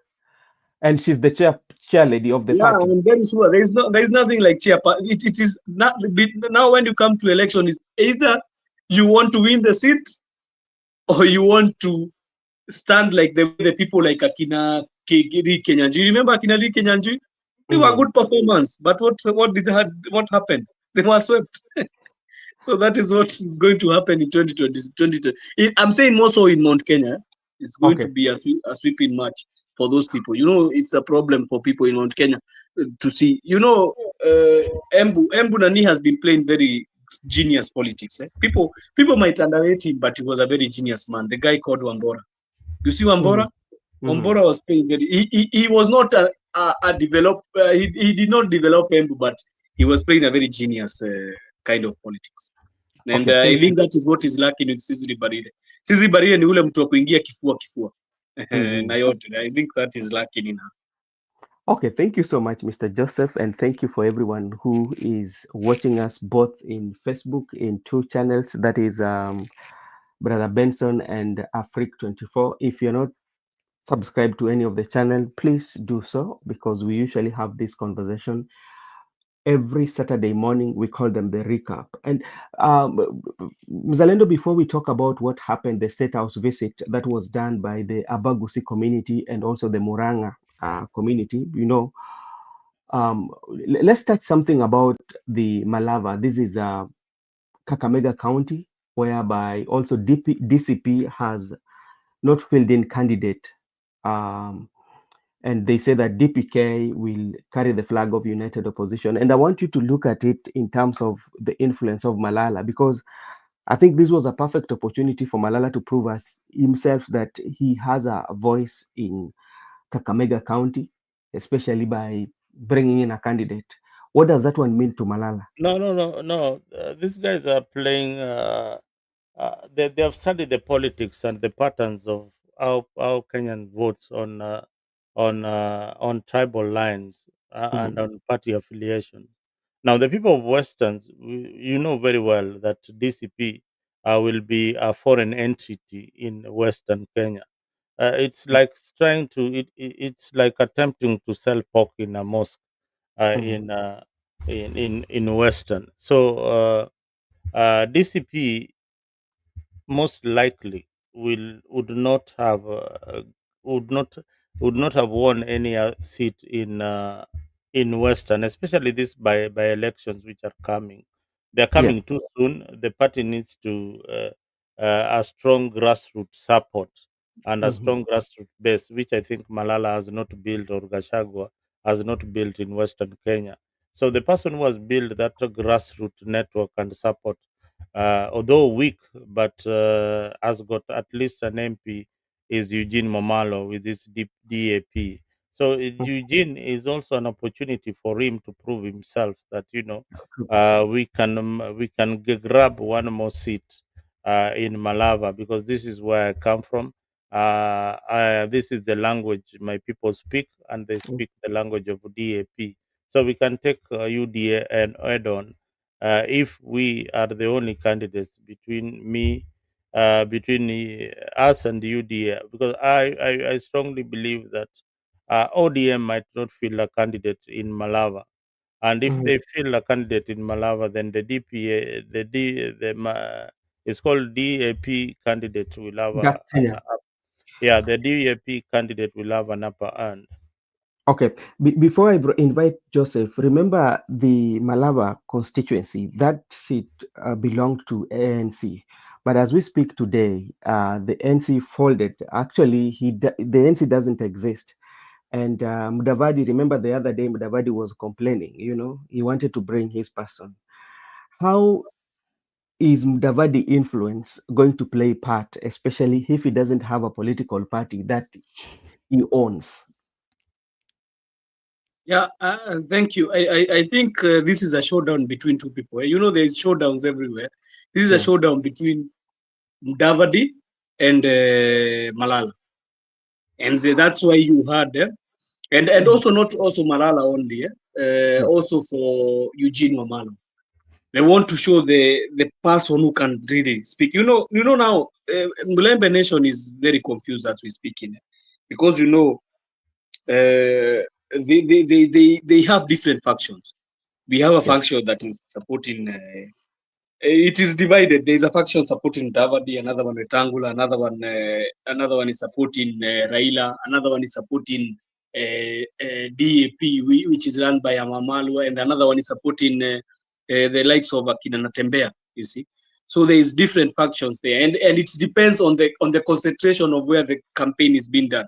So Malava initially was a ANC stronghold. And now, being an ANC stronghold, it means it is going to be a UDA the candidate of UDA is the one who is going to be marshalling it up against a DAP candidate. So I think here politics is going to center much more on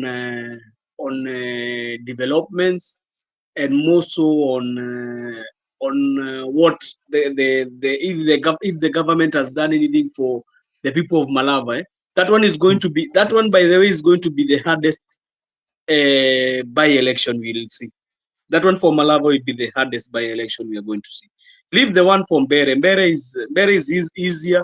That one for Kasipul is easier, but that one for Malava is going to be one of the hardest by-elections you're going to have, because it is going to be centered on if the government under Musalia Mudavadi, who is supporting the government, if they have done something for the citizens of Malava or the constituents of Malava, or the other people in the other side saying that what the government has not done to them.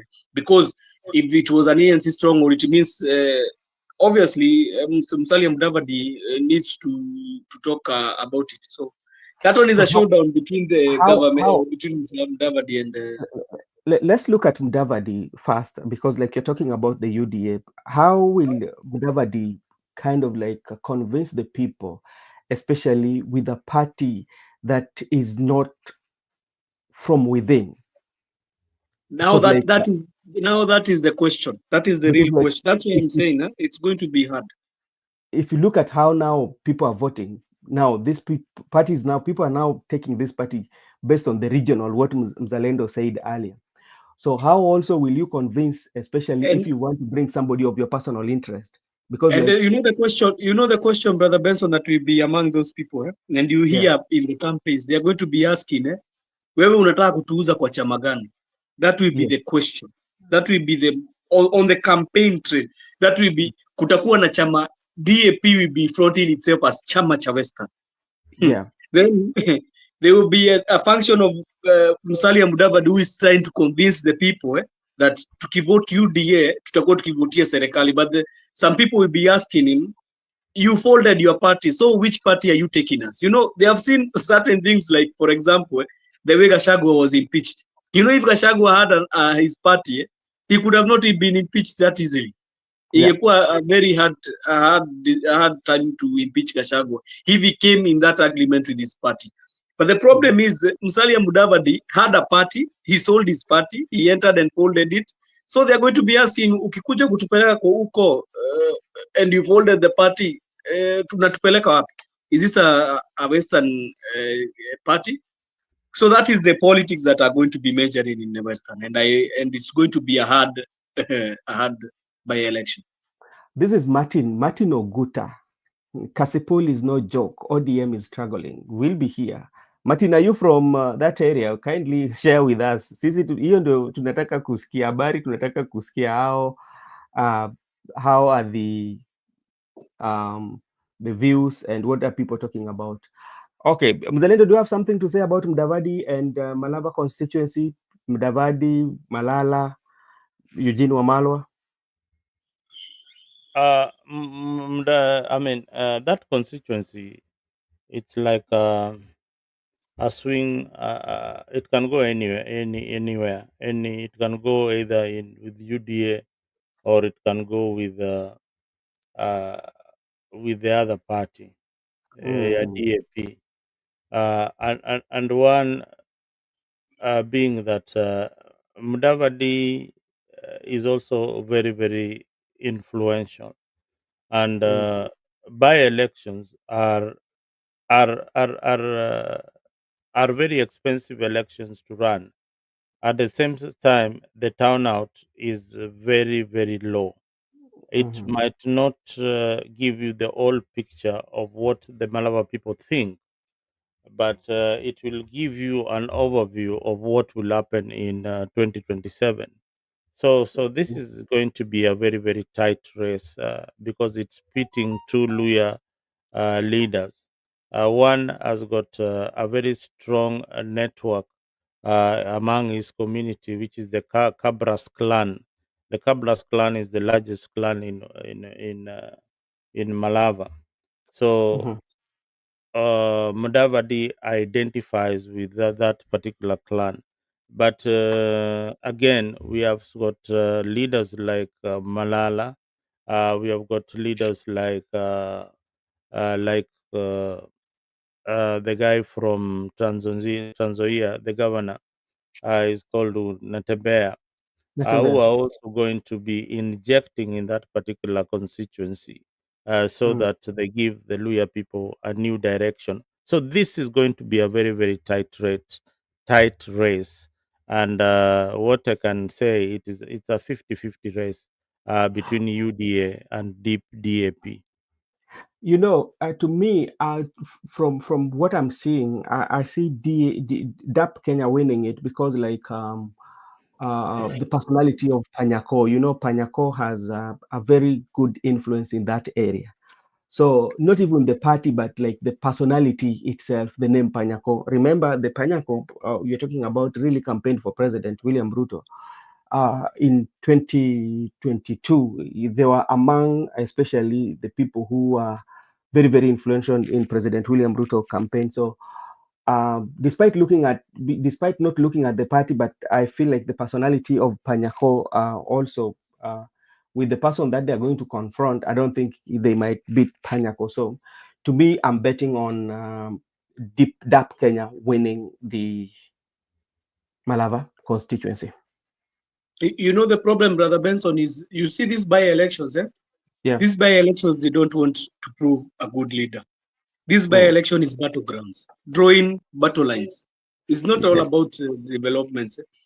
It's not all about what the leader can bring to you. If it was all about what a leader can bring to you, you know, in the Nini, the Kareri Jama versus Kawanjiko, Kareri Jama had done so much for those people, and he was the best candidate to win that Nini. But because the battle lines had been drawn between Uhuru and Ruto, they voted for Kawanjiko. And But that's why I'm telling you, is this one by-election is just to flex. First, by-elections that come closer to the election, they are the ones that are used to flex, to flex your muscles and see uh, what you are going to do in the main election, general and election. also and also you look at them, especially when you look at the one for Kawanjiko, and it will also, it came at a point whereby there was that betrayal kind of politics, especially President Uhuru supporting, having that working relations with Raila, you know, so that one also could have played a part, Yeah, and again, accessibility, something that Ruto did during those times, that he was easily accessible as compared to Uhuru Muigai Kenyatta.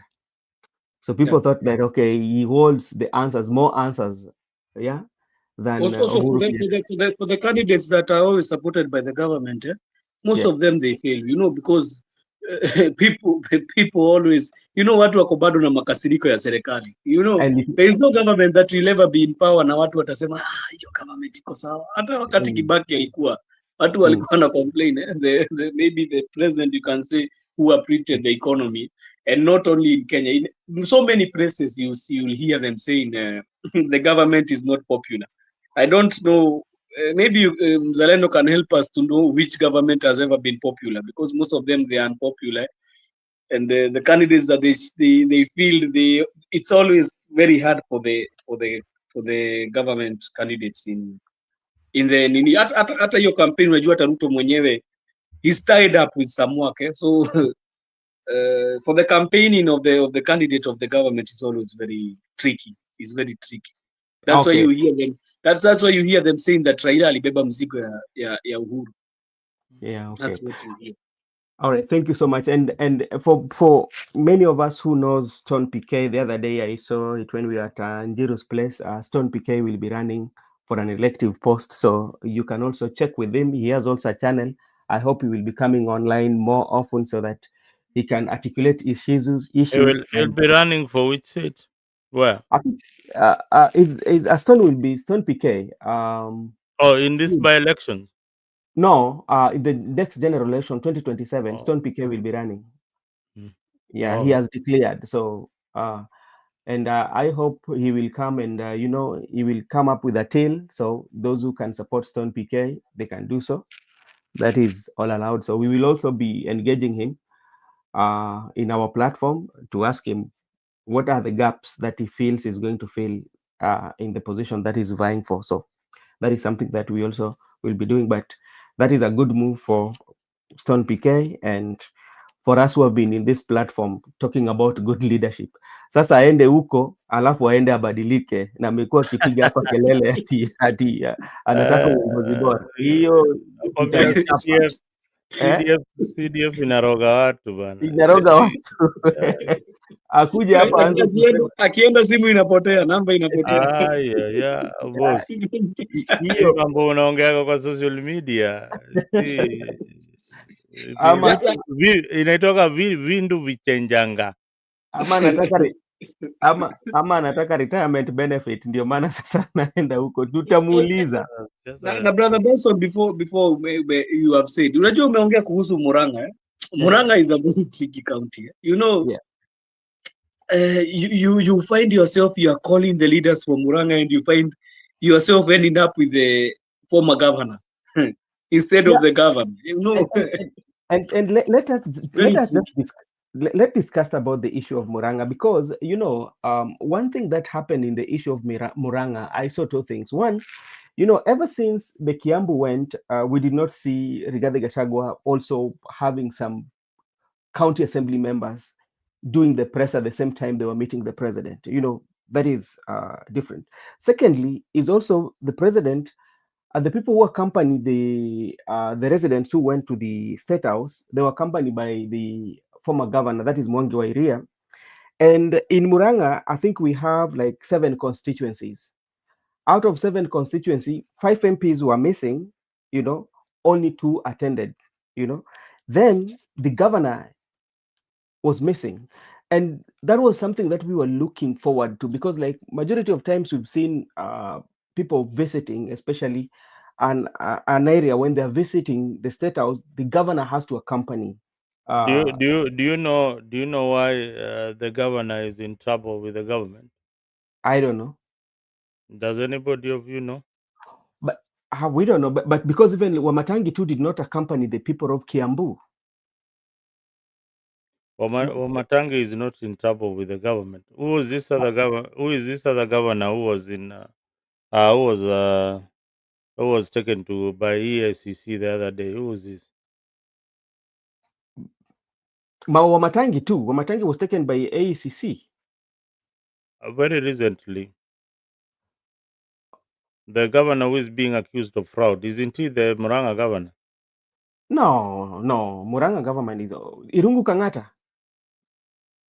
Irungu Kangata have not been called by AECC. We're talking of Irungu Kangata. Joseph, unmute. Sorry, I was saying Irongo Kangata has not been called by the EACC. What I know, there was a case that they were saying about him. The case was about, I don't even, I forgot about the case. We were talking about it. Ilikuwa nini barabenchi? Plane crash of Egypt. Ile pesa ambayo ilikuwa yeah. I remember the plane crash. But I've not heard about Irongo Kangata being sanctioned. There was another governor, I think, from is Western or where? Niye alikuwa amesamoniwa. There's a governor who was summoned. Ilikuwa Wangamati and Barchok. Those are the recent ones. Wangamati and Barchok. Yeah. So I think Irungo Kangata refusing to go there. He knows the terrain of politics that is played. Let's even leave around the governor. The governor, it can be maybe a very hard one. Do you know the people who are the groundsmen? Wale watu tunaweza sema wako in touch with the ground so much. The MCAs did not go. They went only 2 MCAs. Yeah. Then they were saying the people who went were. They were saying there were. There's this name that they usually nominated. No, not nominated. Like the grassroots. What? There's a name. I just forgot. Grassroots leaders. These grassroots leaders. Yes, grassroots leaders. Those are the ones who went. But what caught my attention was this. The promises that president was making. But if you listen to them, these are what president promised during the campaigns. Yeah, and I think also the people in Mount Kenya politics is very hard. The people in Mount Kenya, they are afraid of losing their seats. Many of these leaders, they are afraid. There's people who know they are going to lose their seats and they're talking it openly. If you look at the people, so-called people like Akina, this Kororia, I think Elijah Kororia, the MP for it's called Ugatondo North. Some of them, they know they are going to lose their seats. So even when you see them talking, they talk just like, for example, let me ask you a question. In Murangá, did the woman rep go? No. And she's a strong supporter of Ruto. The woman rep did not go. She has been talking so much adamantly about Ruto. Her name is Betty Maina. Yeah, I don't think Betty Maina was there. You did not see her there. I think that the politics in Mount Kenya is very toxic. You cannot even be able to nini through it. Most of these leaders, some of them in Mount Kenya, the places, let's say Kiambu, Murangá, Nyeri, and Kirinyaga, and Embu, and Meru. So many of these leaders don't come back. So many of them don't come back. And some of the veteran leaders also, they are being swept away. In Meru, I'm also very sure that some of the veterans will go. Akinamburi, Amburi. Some of the veteran leaders, they are going to go. That is what is happening. They are edging out these so-called old leaders. And I'm thinking most of them will be edged out because also of supporting William Ruto. Because Mount Kenya is against William Ruto. I think So, so 80%. let us look at it politically, Mzalendo, and Mm. and we want to to to look at it, that they're not the first, especially from Mount Kenya, to go there. Yesterday, we had the Abagusi community that went, and they were accompanied by Simbarati and the Right Honorable Prime Minister. And the presence of Right Honorable Prime Minister was something that I took keen interest of, because, like, why would the Prime Minister also accompany the people of Abagusi when they're going there? Yet, when the people from Nyanza are going on to the development, uh, sometimes the Right Honorable Prime Minister is not accompanying them. But now let's come to Mount Kenya, because for me, I'm looking at it this way: what the president is trying to do, even though he's talking about development, but I think president is campaigning in a way, and he has come up with a new strategy on how to campaign, whereby inviting people to the State House, especially the grassroots or opinion. Okay, this is what was, now I got it. Opinion shapers. That was what I was looking at. These are called the opinion shapers, because they're the people on the ground, and they're the people who gives opinion on where, how the politics is. But you find that one thing is constant, especially when president invite people in the State House. One thing that comes out after maybe people have left, is about the issue of money, whereby people are being given money. And if you listen to even the the MCAs from Murangá, who were with Rigathi Gachagua, who said that they rejected invitation, they were saying that if you honor that invitation as a member of county assembly, you're getting 300,000. So my question to you is it true that you have to get 300,000? And if it is true, then is it for development? Ben, you're asking me a very interesting question. That is it Mzalendo? Is it true that if I put for your dog a bone, it will lick or Yes. it will grab it? Mm? So when you put a dog for a bone in on on my dog's mouth, definitely it will eat it up very very quickly. So that is rather obvious that the MCAs, when they see money, they will always run for it, and this is caused by, of course, the quality of leaders that we elect in the county assembly, and majority of them think of their stomachs first. What are they going to do in state house? They're not really going to look for development per se, but they're going to look for the handouts that comes with the development they're looking for. Uh, there is nowhere in the constitution that of Kenya that the MCAs can go directly to state house to look for development projects. The government has got all the institutions that map the country of Kenya, and they know where development is needed, and Mhm. there's no this haphazard development that is influenced by MCAs or leaders. These are developments that's skewed. If Ruto was a good leader, if we had a good president, then each and every part of this country would be developed without discrimination. But since we elect leaders who are incompetent, that is why they run to state house, so that they can sit in front of the right honorable prime minister and the president and appease their people that we are now in government and we are looking for development for you. But behind closed doors, when the microphones are off, when the Mhm. cameras are shut down, Mhm. they take some money that belongs to you and they pocket. That is the sad reality. This is maybe this is something that also maybe you can assist me to understand, especially when um, when you visit, especially that you are going for development, and you're being told of what has been done, yeah, and in the end of it, you are given something. you know, to come back home with. How does this one affect, especially the life of the people that you're leading, if you can only go for those development, but you don't put in good legislation that can assist you to work on the county or make you generate more money for those development in your counties? That's what I'm saying. What Ruto is doing is, I would call it very illegal, because one, this is the national government giving county assemblies money, and this is also county assemblies money, and he is saying indirectly that whatever we are giving you as the county assembly, uh, go and do go and do anything that you want with it. The government will do projects for you. So what these leaders are calling going to state house, they are calling it lobbying for development projects.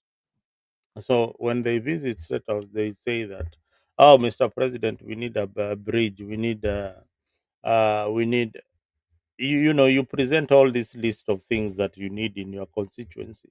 But look at it also this way, that the county assembly also debates on some of the projects that are informed by the people. If your Mm, MCA is going to state house, did you tell him of what is going to present to the president as uh, as as as uh, as informed by the constitution of Kenya? The answer is no. So whatever they are going to ask there is what they feel is good for the county, or the projects that they have failed to implement. Now they are telling the government to implement for them, and the money, they can't account for it at the end of the day. We are having a similar problem in a country like Homa Bay.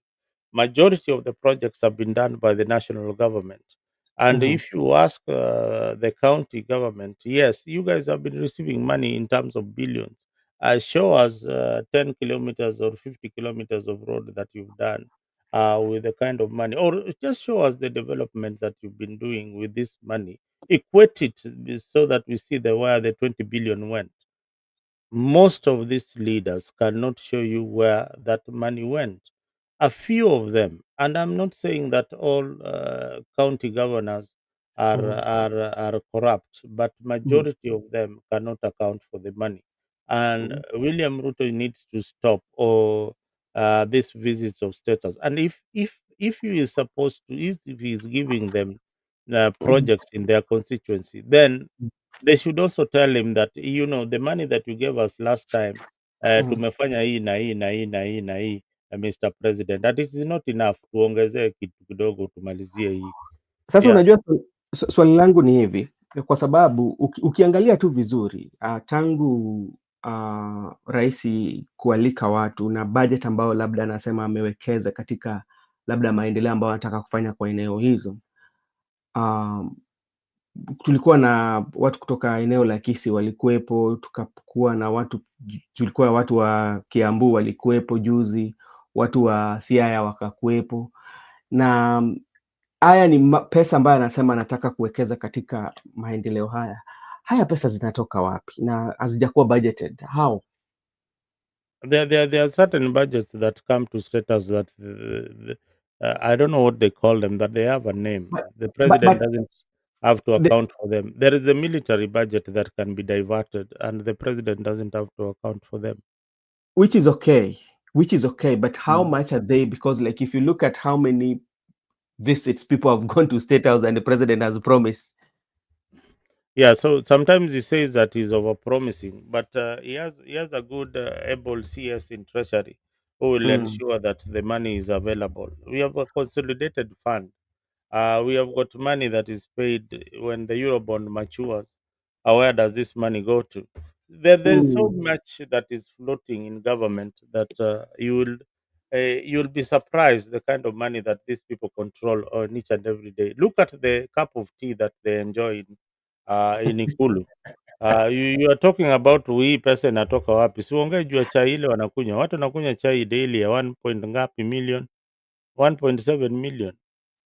Eh, Hata so ina hata White House hakuna chai kama hiyo inakunywa. so Ikulu ya Nairobi inamaanisha ati kila siku watu wanakula. Hebu angalia budget ya White House kama kuna hiyo ni chai peke yake, hujaongea juu ya dina. inamaanisha sasa No, ndio watu nakwambia Kenya kuna mchezo ingine inaendelea Kenya inaudhi hata unashindwa okay. Where do we even where do we start with this leader? Wewe chai hata wewe Mr. President, chai ya kwako ukiambiwa na bibi yako bana, hii chai ni 2 million. Can't you question that? Hata kama kuna pesa inatiririka hivi, hii 2 million mnaitumia kwa chai aje? President has to drink tea kwa sababu anafanya kazi. Amesema yeye ndio msomi kushinda. Lazima mweke rais wetu asikie vizuri. Nakwambia usomi na uongozi hakuna mahali zinapatana. Nakwambia kuna wasomi, kuna mpaka profesa amekuwa governor na ukiangalia kaunti yake hata haina industry hata moja. Yeye ni kazi yake ni kufagia barabara. Actually, what I can answer, Brother Benson, about MCAs and the president, it means the president is undermining counties. They are saying that we are supposed to strengthen the counties, but is undermining them. Because why will you, as a president in a national government, be calling leaders from a county government? And you cannot call directly the executive from the county government, because the executive from the county government is the governor. If there is projects that needs to be done, call the governor to be able to ask these projects, how are they faring on? Why do you need to call 50 MCAs to State House and you have a governor? If, for example, if for example the MCAs see that there is nothing that is being done, even when you go to State House and why are we even budgeting for counties then if you can call MCAs? Wewe hata wacha hiyo. Kuna technology, kuna Zoom meeting, kuna mbona tusikutane kwa Zoom? Kuna Zoom meeting, kuna wakati wa COVID watu walikuwa wanakutana aje?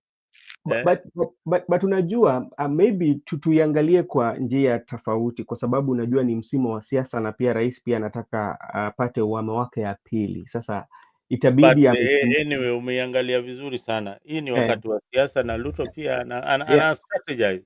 Ana strategize kama mwana wa siasa. Kwa sababu there are things that are within his disposal, and he's a politician and he's looking at getting his second term.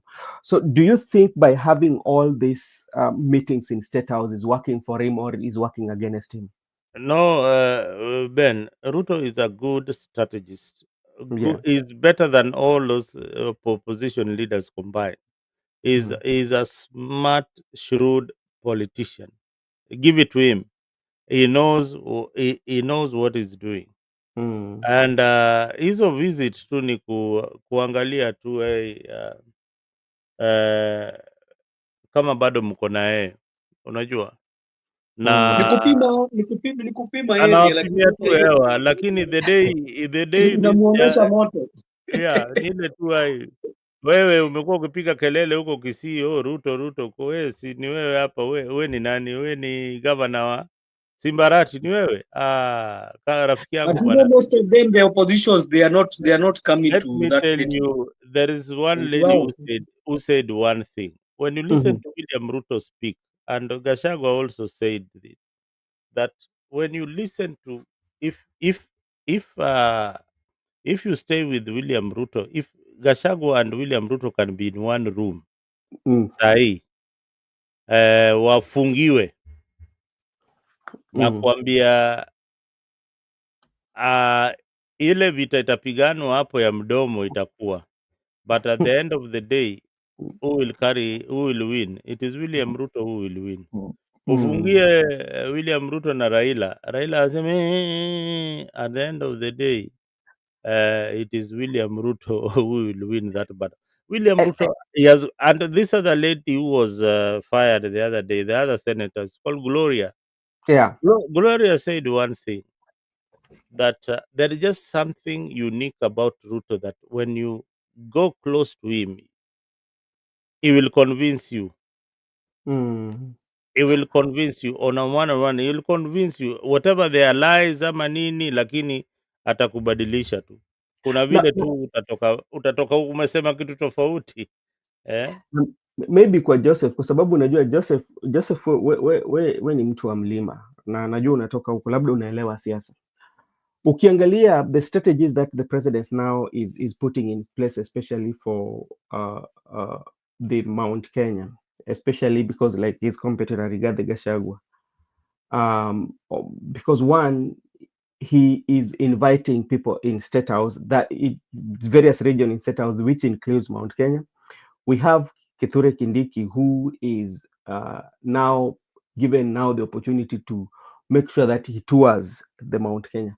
Do you think that strategy that is using right now, will it work for him or will it work against him? If there is something that I really know, and I know Mzalendo atapishana na hii, I really know that Ruto does not understand Mount Kenya at all. He does not know what Mount Kenya stands for. He does not know anything. His work, he thinks that, you know Ruto, what he knows. Ruto knows that I can use leaders to influence people. The problem that he does not know, in Mount Kenya, not leaders who influence people. It But is now, people who influence the leaders. Now look at what happened today with the Murangá. Yes. And He it will brought in, continue going like that. Let him call Nyeri people. You will see because the governor will not go. Why are they not going? Murangá governor could have gone. Why did he not go? MCAs could have gone. Why did they not go?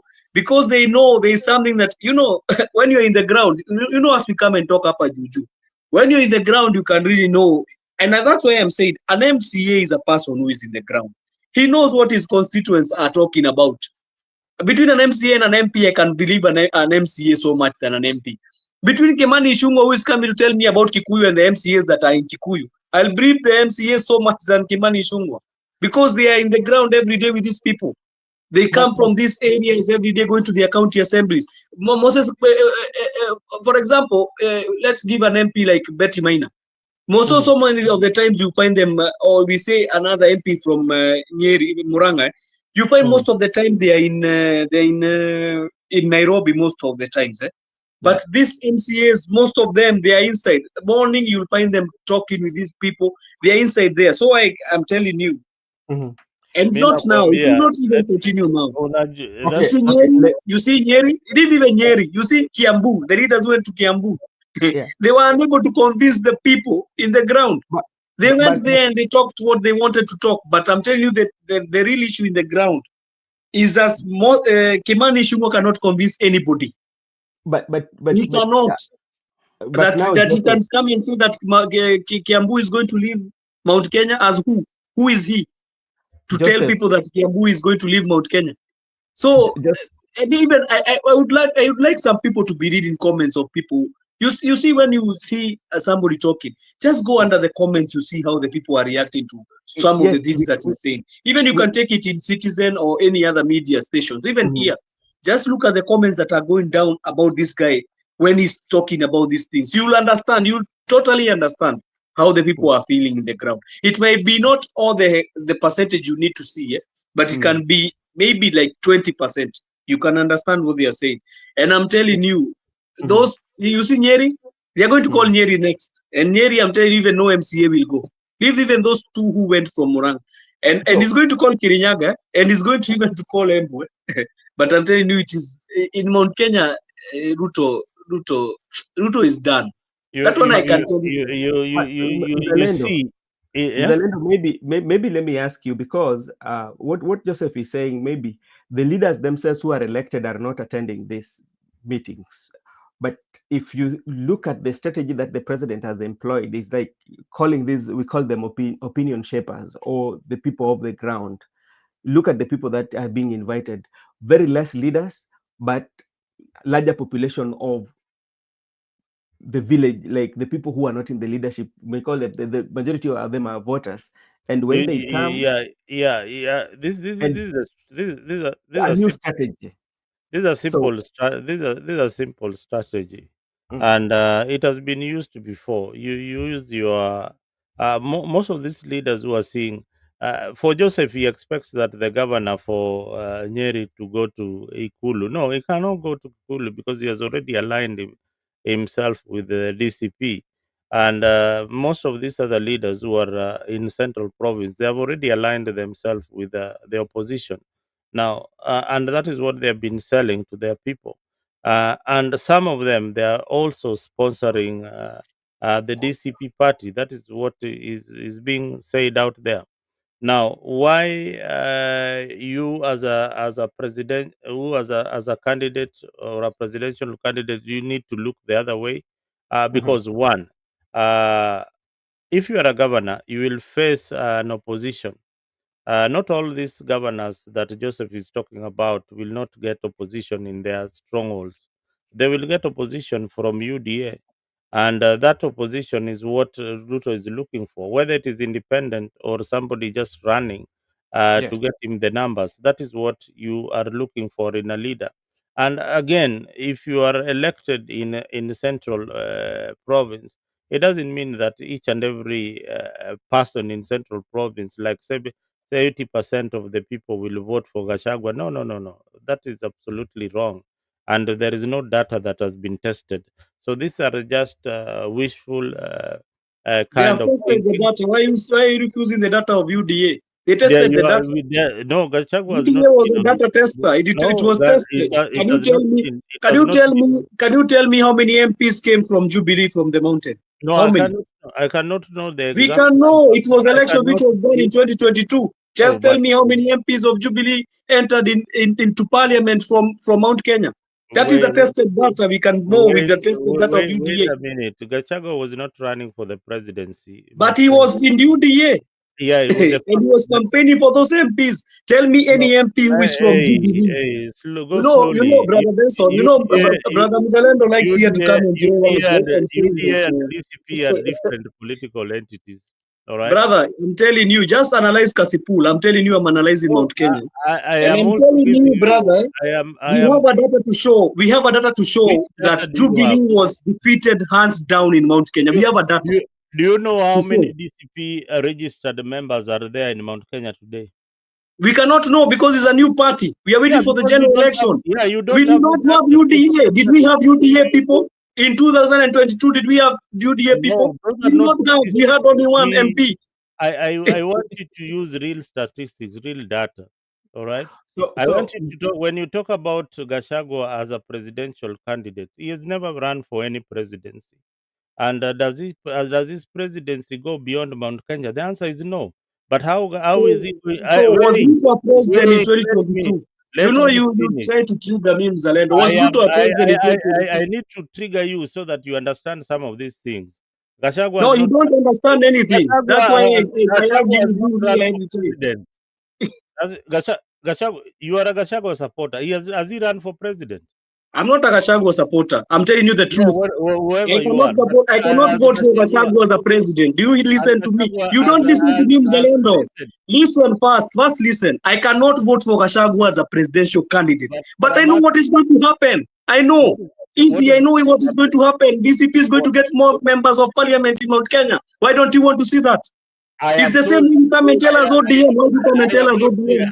I You have not come and tell us refuted that. Kasipul will I be have taken not by refuted ODM. that. Why don't you come and tell us independent we take Kasipul? Why I don't you have tell us I have independent? not I have not refuted that. I have just Yeah. told you. But I you have have just come and said we told don't have data to show that in UDA Kasipul. beats Jubilee hands down. That is Oh what my is God. happening in Mount Kenya. DCP will beat UDA hands down. That is what is happening. I Then if have we not can vote told happen in you. 2020. I have not told you that UDA will win in Mount Kenya, my No, friend. you are saying we don't have data and statistics to show that I have DCP can told win. you you don't have that statistic to know the numbers that DCP will get. That is a We fact. did not even have data to know the statistics of No, UDA, but we do saw you have it. do you have At least okay. at least we have an example. as DCP won any seat in Mount Kenya? Okay. We are waiting for the by-elections. We need to see. But now you know the problem Yeah, is they have you been are waiting. You regimented. don't have the data. You are just you don't So, have the Now that okay. is the information. same talk he could be talking here in 2022 Joseph, You before are they Joseph, did the by-election. You are let me, saying UDA is let, a new party. We don't even know it. That is the same talk. It was the same talk at that time. They were saying Kawanjiko. Who is Kawanjiko? It's the you same talk. We knew Karedi Jama was a candidate. By the way, let me tell you, Brother Benson, Karedi Mhm. Jama was posed to win that election in Kiamba. He was the one who was posed because he had been there. He had become an MP. They did not know about Kawanjiko. Who was Kawanjiko? He came from nowhere and he won the election. People calling him Mtoto wa Singo. By the way, if there is a person who shocked people, it's Kawanjiko. He won an election without even being ever in campaigns. He was just brought like that and he won those elections. So it's not that Kawanjiko won. It was a battle line between Raila, Ruto and Uhuru. It's the same thing happening. It's a battle line between Ruto and Gachagua. That is So just the battle line, it's a and you will battle see it. line between Ruto and Gachagua. And brother Ben, did you have the data of Mount Kenya of how many votes Raila Odinga would get in Mount Kenya? Where is Joseph? I would want to. I don't know where he's gone to. He's left because I think uh, you know. So I like debating some of these guys Oh, who are carried away by okay. politics. Now let us just bring it sober. So, what were your point of argument? Now the point of argument is simple. He's saying that UDA that I think he started his argument by saying that UDA is not going to get anything in central Kenya. And the visits, the argument was the visit. Now the visits of of uh, of people who are opposing the current leaderships, especially, you'll find that in each and every constituency there is an opposition. Yeah, even an MCA utakuwa hata kama wewe ni wa UDA, there'll be somebody who is opposing. Even ODM currently in Kasipul, there is a ODM candidate, but he is being opposed, yeah, by somebody who is an independent, yeah. So these people can decide to support the person of their choice. So I'm telling him, okay, fine. Gashagwa he has got a political party that has not been tested anywhere, yeah, anywhere. So we don't have data of how he's going to perform against UDA. But having said that, the culture of Mount Kenya people, we know it very well. They might not vote for Ruto. They might not vote for Gachagua 100%, but Ruto is looking for votes in Mount Kenya that he will get from these people who are visiting the State House. That is a fact.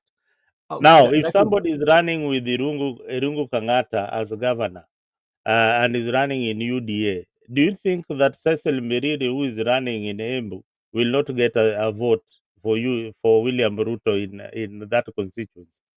They will get a vote. This is yeah, the that difference. is true. Now, But this is the difference between Raila Odinga and William now, Ruto. before you go there, let us take it slowly here. And you're saying that DCP does not have the data to prove because they've not run for an election. That is what you mean? Yeah, And they don't have an election data that okay, fine. We had candidates in the previous election. This is how we performed. yeah, that is true, and that is can also be compared to that also can be also be compared to the that can also be compared to UDA and Jubilee, because by the time when Kawanjiko was running as an MP for Kiambaa, the UDA did not have data to prove or to show that they've participated in the election. But from the look of things, the numbers were pointing at Kawanjiko winning or the UDA winning that seat, despite Mhm. the fact that they had a candidate who has a name, and the candidate also that was being supported by the president.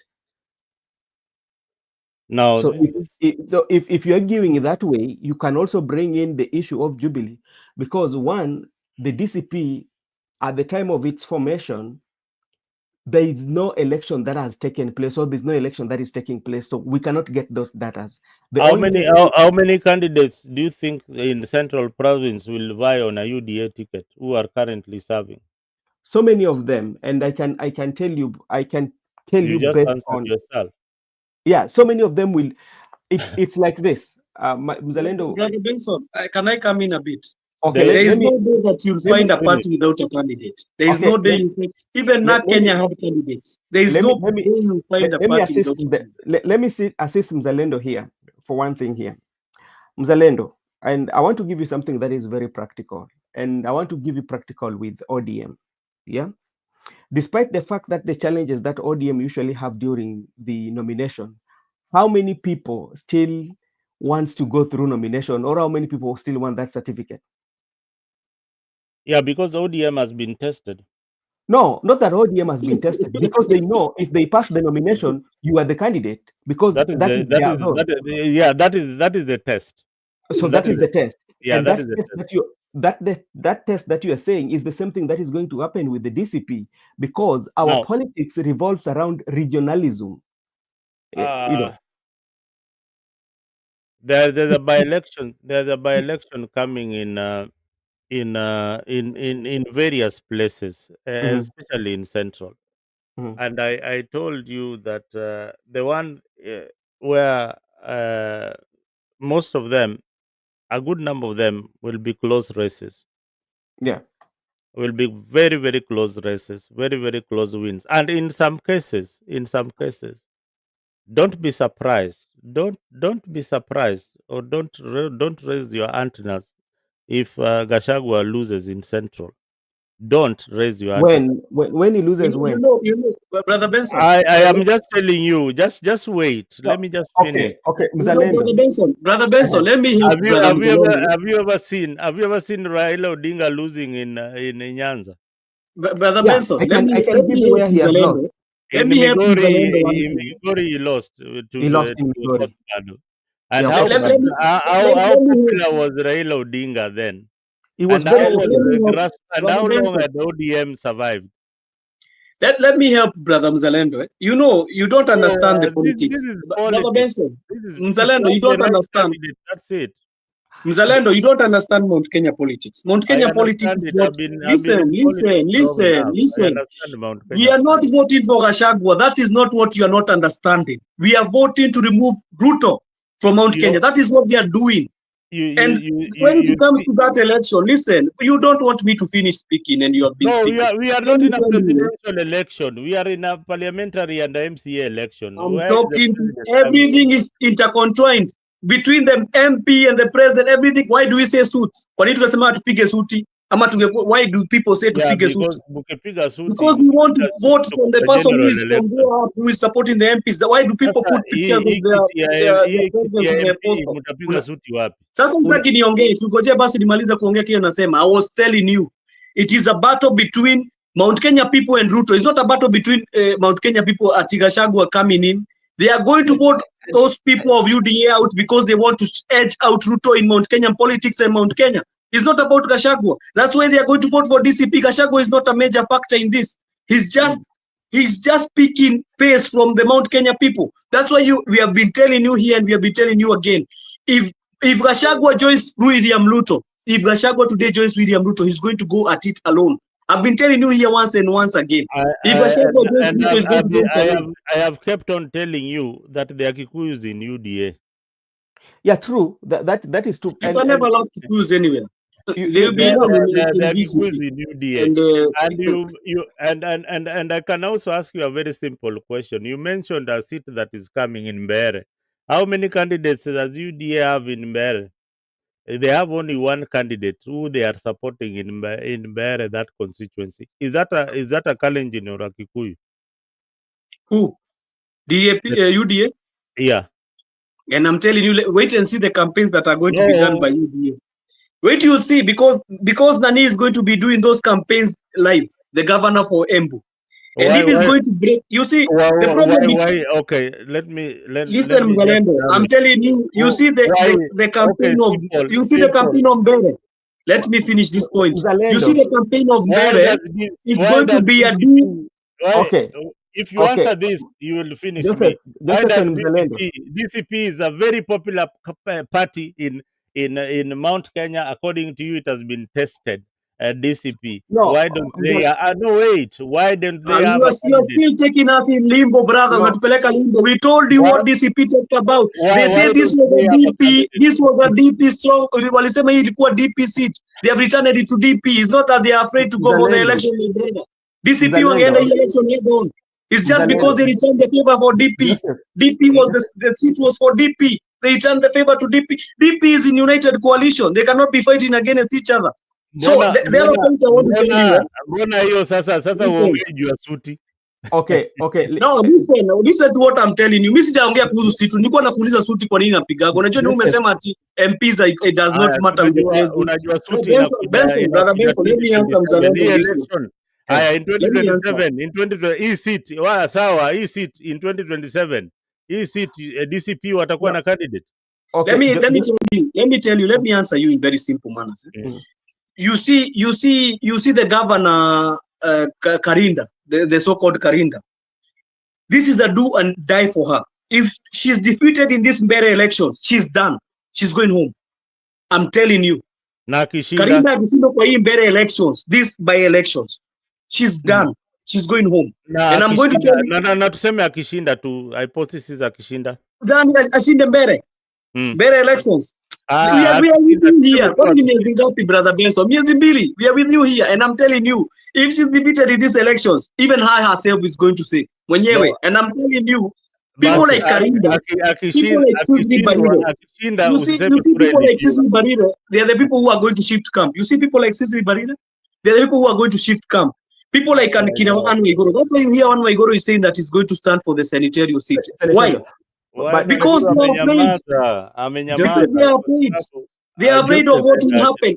For in case a person who comes from another party enters there, na akuwe ni yeye governor, she's going to be looked at. Ataanza kuangalia about zile cases amefanya in Kirinyaga, the count of money ameiba in Kirinyaga. Waiguru anamaliza term yake. Okay. Yeah, so what if they come a governor from DCP? He's going to be investigating the ills that Nani has done in the county. Why do you think she wants to become a senator? Okay, Joseph. Nani anataka kuwa senator? Siniwan Waiguru wants to become the senator for Kirinyaga. Why? All these governors, not because all these governors after finishing their terms they want to become senators. All of them. Okay, Mzalendo. Yeah. Mzalendo, there's somewhere here that we need to bring reasoning a little bit. I think like you're very selective on how you put in some argument, especially it's very selective. When you talk about testing or a party has been tested. And if you look at what is happening now, the history is repeating itself, especially with the UDA and DCP. There's kind of like a certain history is repeating itself here. And the reason why I'm saying that, remember when the president then, Uhuru Muigai Kenyatta, fell out with President William Ruto, who was then his deputy. Ruto came with his political party, UDA, and he built this party. And there was a by-election, especially in Kiambaa. Yeah. So, and it's the same thing that has happened. The only difference is that the DCP has not filled in candidate for Mbere. Yeah. But during that time, we did not ask whether UDA has been tested for an election. And I ask you something that you say that ODM has been tested, but something that we know based on how the voting patterns of our country is, you find that each and every region tend to identify themselves with their party.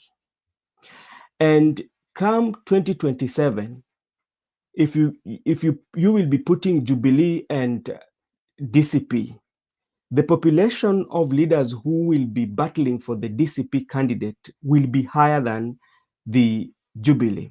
And the reason could be not because they love Rigathi Gachagua, no, but the reason could be one, that you will be guaranteed that if I get the DCP candidate, your chances of becoming a member of parliament or a member of county assembly will be high.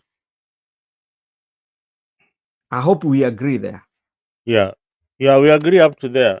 And that also reflects to ODM too. And I was giving you this analogy in ODM.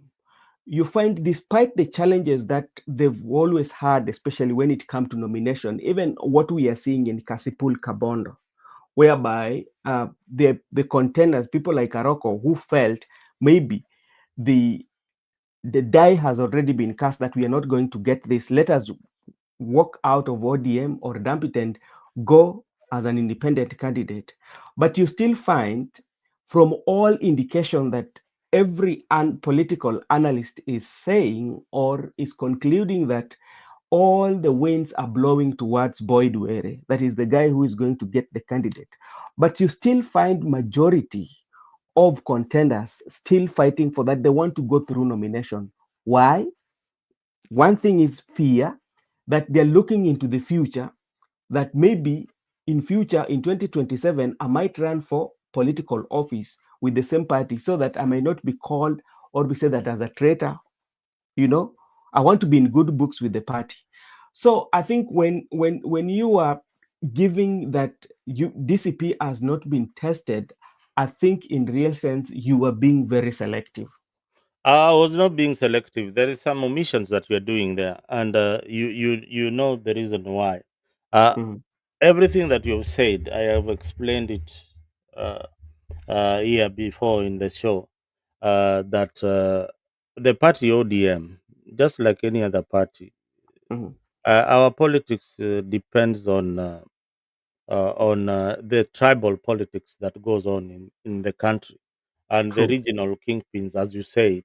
Mhm. But even having said that, that there are political parties within those regions that still manage to get a seat. There are Mhm. independent candidates who still manage to sneak in and win a seat. They might not be as many as you'd want compared to the majority dominant political party, but there are people who will always sneak in. In where you come from, ODM stronghold, we Yeah. have got Shakil Shabir, we have got Okoth Obado, we have got independent Susan MCA who won in Guasi as We independent. have Billy. Billy In also is in Nyakach.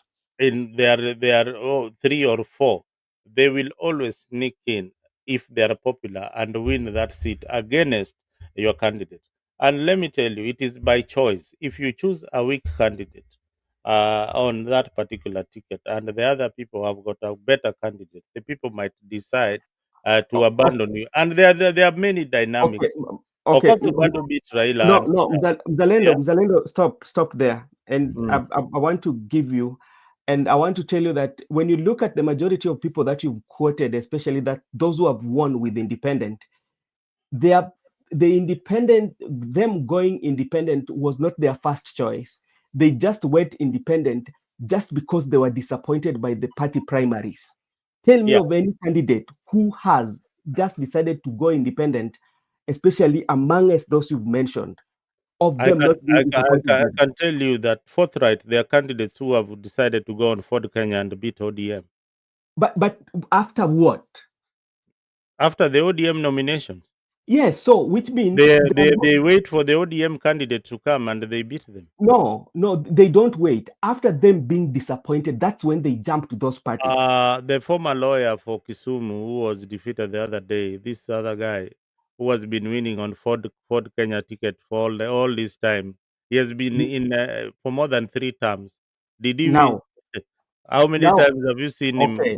I want to give you you're talking about Alocho Lago. Oluocho Lago. The Now, first time he contested, then the now, second time. let me now give you the history of Alocho Lago. Hmm. You don't know. Before Central Kisumu Central constituency came, we had Kisumu East and Kisumu West. Hmm.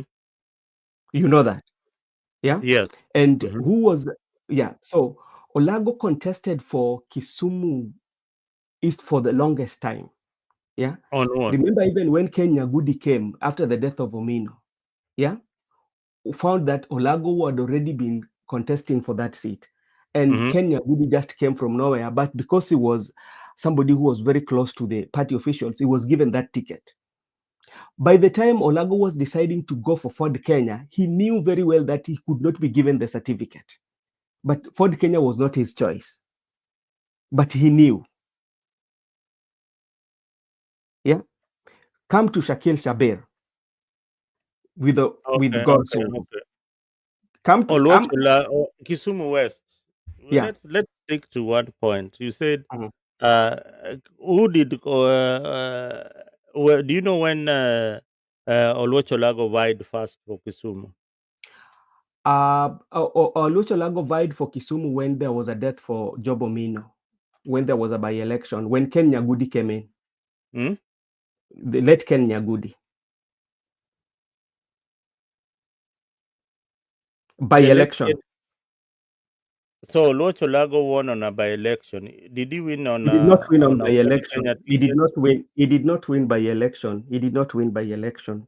I'm giving He you the history how he has been vying on ODM ticket where he has not won until he decided to run on another political after being disappointed. Look I at that.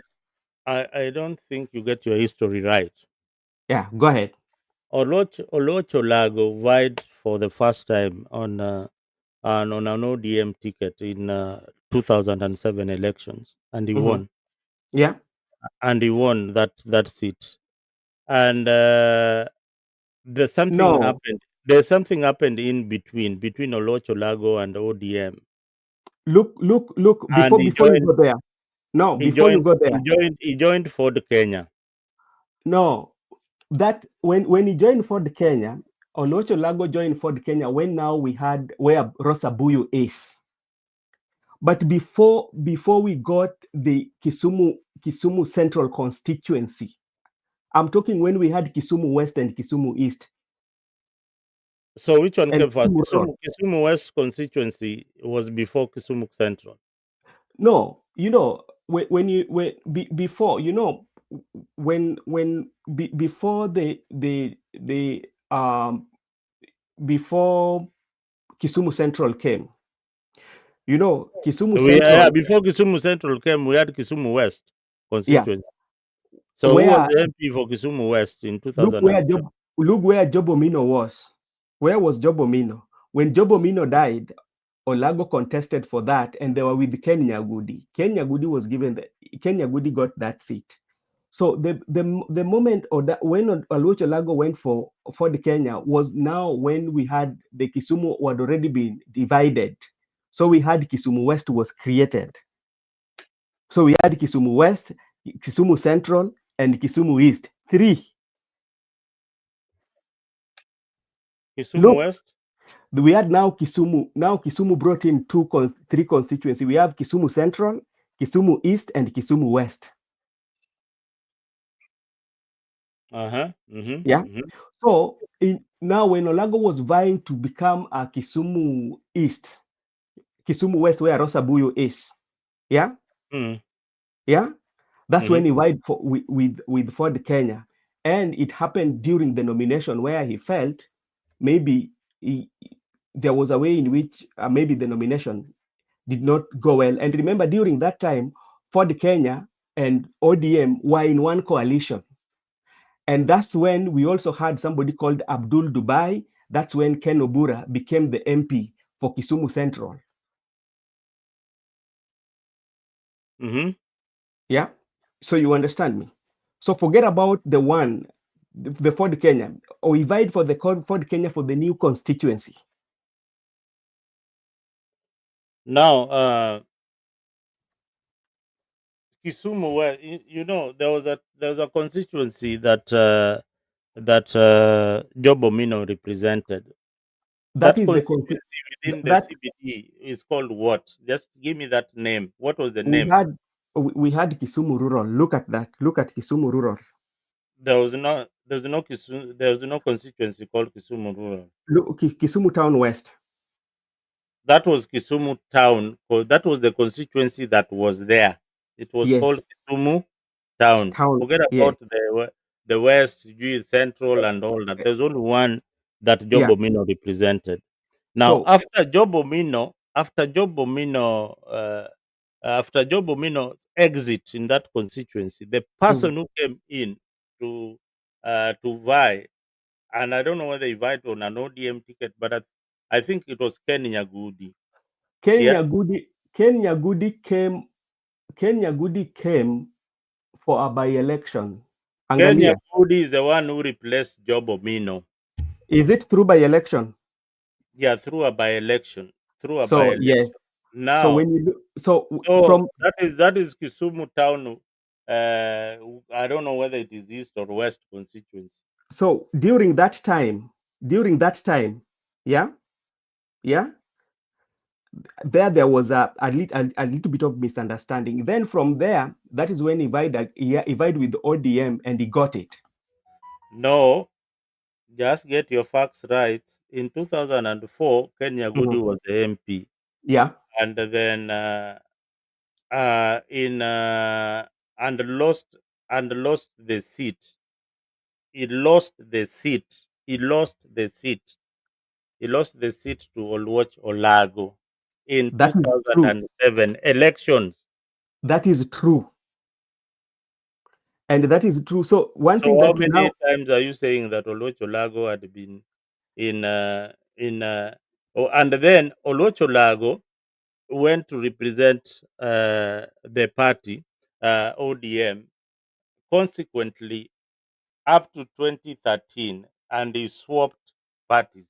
He joined Ford Kenya, so when he swapped the party, when he was joining Ford Kenya, that's now and he when still won. I'm not denying that. That is something that I agree with you. Yeah. But if you look at the history, why did he have to swap? They had a misunderstanding, and yes, Yes. now this brings the point why Yeah. you are arguing most. Mm. You are arguing that you cannot win in Raila's constituency if you are not a member of that particular party. That is not Olago left ODM with Mr. Not even a by election, not even nominations, not even that. He left the mm. party and joined Ford Kenya and won. Okay. And And in the next election, after winning, in the next election, he didn't even contest on an ODM ticket. He still went with Ford Kenya and still beat the ODM candidate. yes, I agree with you. And So do you agree with me that I sometimes in other cases that a popular candidate can win and can beat a candidate that is in an area that is predominantly dominated by an ethnic based political party? but yes, but it is informed by a certain decision. It Not- the for you to move out that party and go to the party that you are going to, it means at some point there was a disagreement. Yeah, that's Of why you're course, why moving out. people, yeah, why Gachagua left UDA there has to be a disagreement. Yeah, so that's why you were talking about What, independent Brother Benson? candidates. Yeah, so that's why What, brother? I was telling Mzalendo that even if you argue like that, you Go will okay. still find. That one is a bit complicated. Go to your What, constituency, Migori, PDP. Okay, Bad. Migori can tell you when they went for nomination with Obado and Oyugi. Yeah, Obado won in the nomination, right? And he was not given the party certificate. He went to Nairobi and came with PDP, And and he won he was not just say he was not given which party ticket. the ODM party ticket, and he went with PDP. Was ODM then very popular under Raila Odinga? Yes, he was. And when Obado came with PDP, what happened? He won. Same So, thing. so the reason is the PDP was not the first option for Obado. That's what I'm telling you. Yeah, and this is also what I'm telling you. It depends on the candidate. It depends on the candidate who is vying on that ticket. Not yeah, everybody, not and everybody that's could a good pull an question. Okapabado. And let I me will ask not. Brother Benson. Yeah. Let me ask a question to Brother Mzalendo. We already know the person who is running for Bere South, Bere North, by elections. Do you know the UDA candidate? Do you know his name? No, I don't know. You don't know even his name. Why don't you know his name? I know the one who is running under DP. First, even listen to what I'm telling you. The candidate that is running under Moses Kuria party is known more than the candidate who is running under UDA. Do you know that is something telling? Hiyo ni kitu inafaa kuwa inakuambia And kitu. that How can is also this be, candidate? I can tell you the candidate who is running under UDA. but you know, the one for This running is for Moses Kuria can be popular because you've moved from DCP now going to Moses Kuria.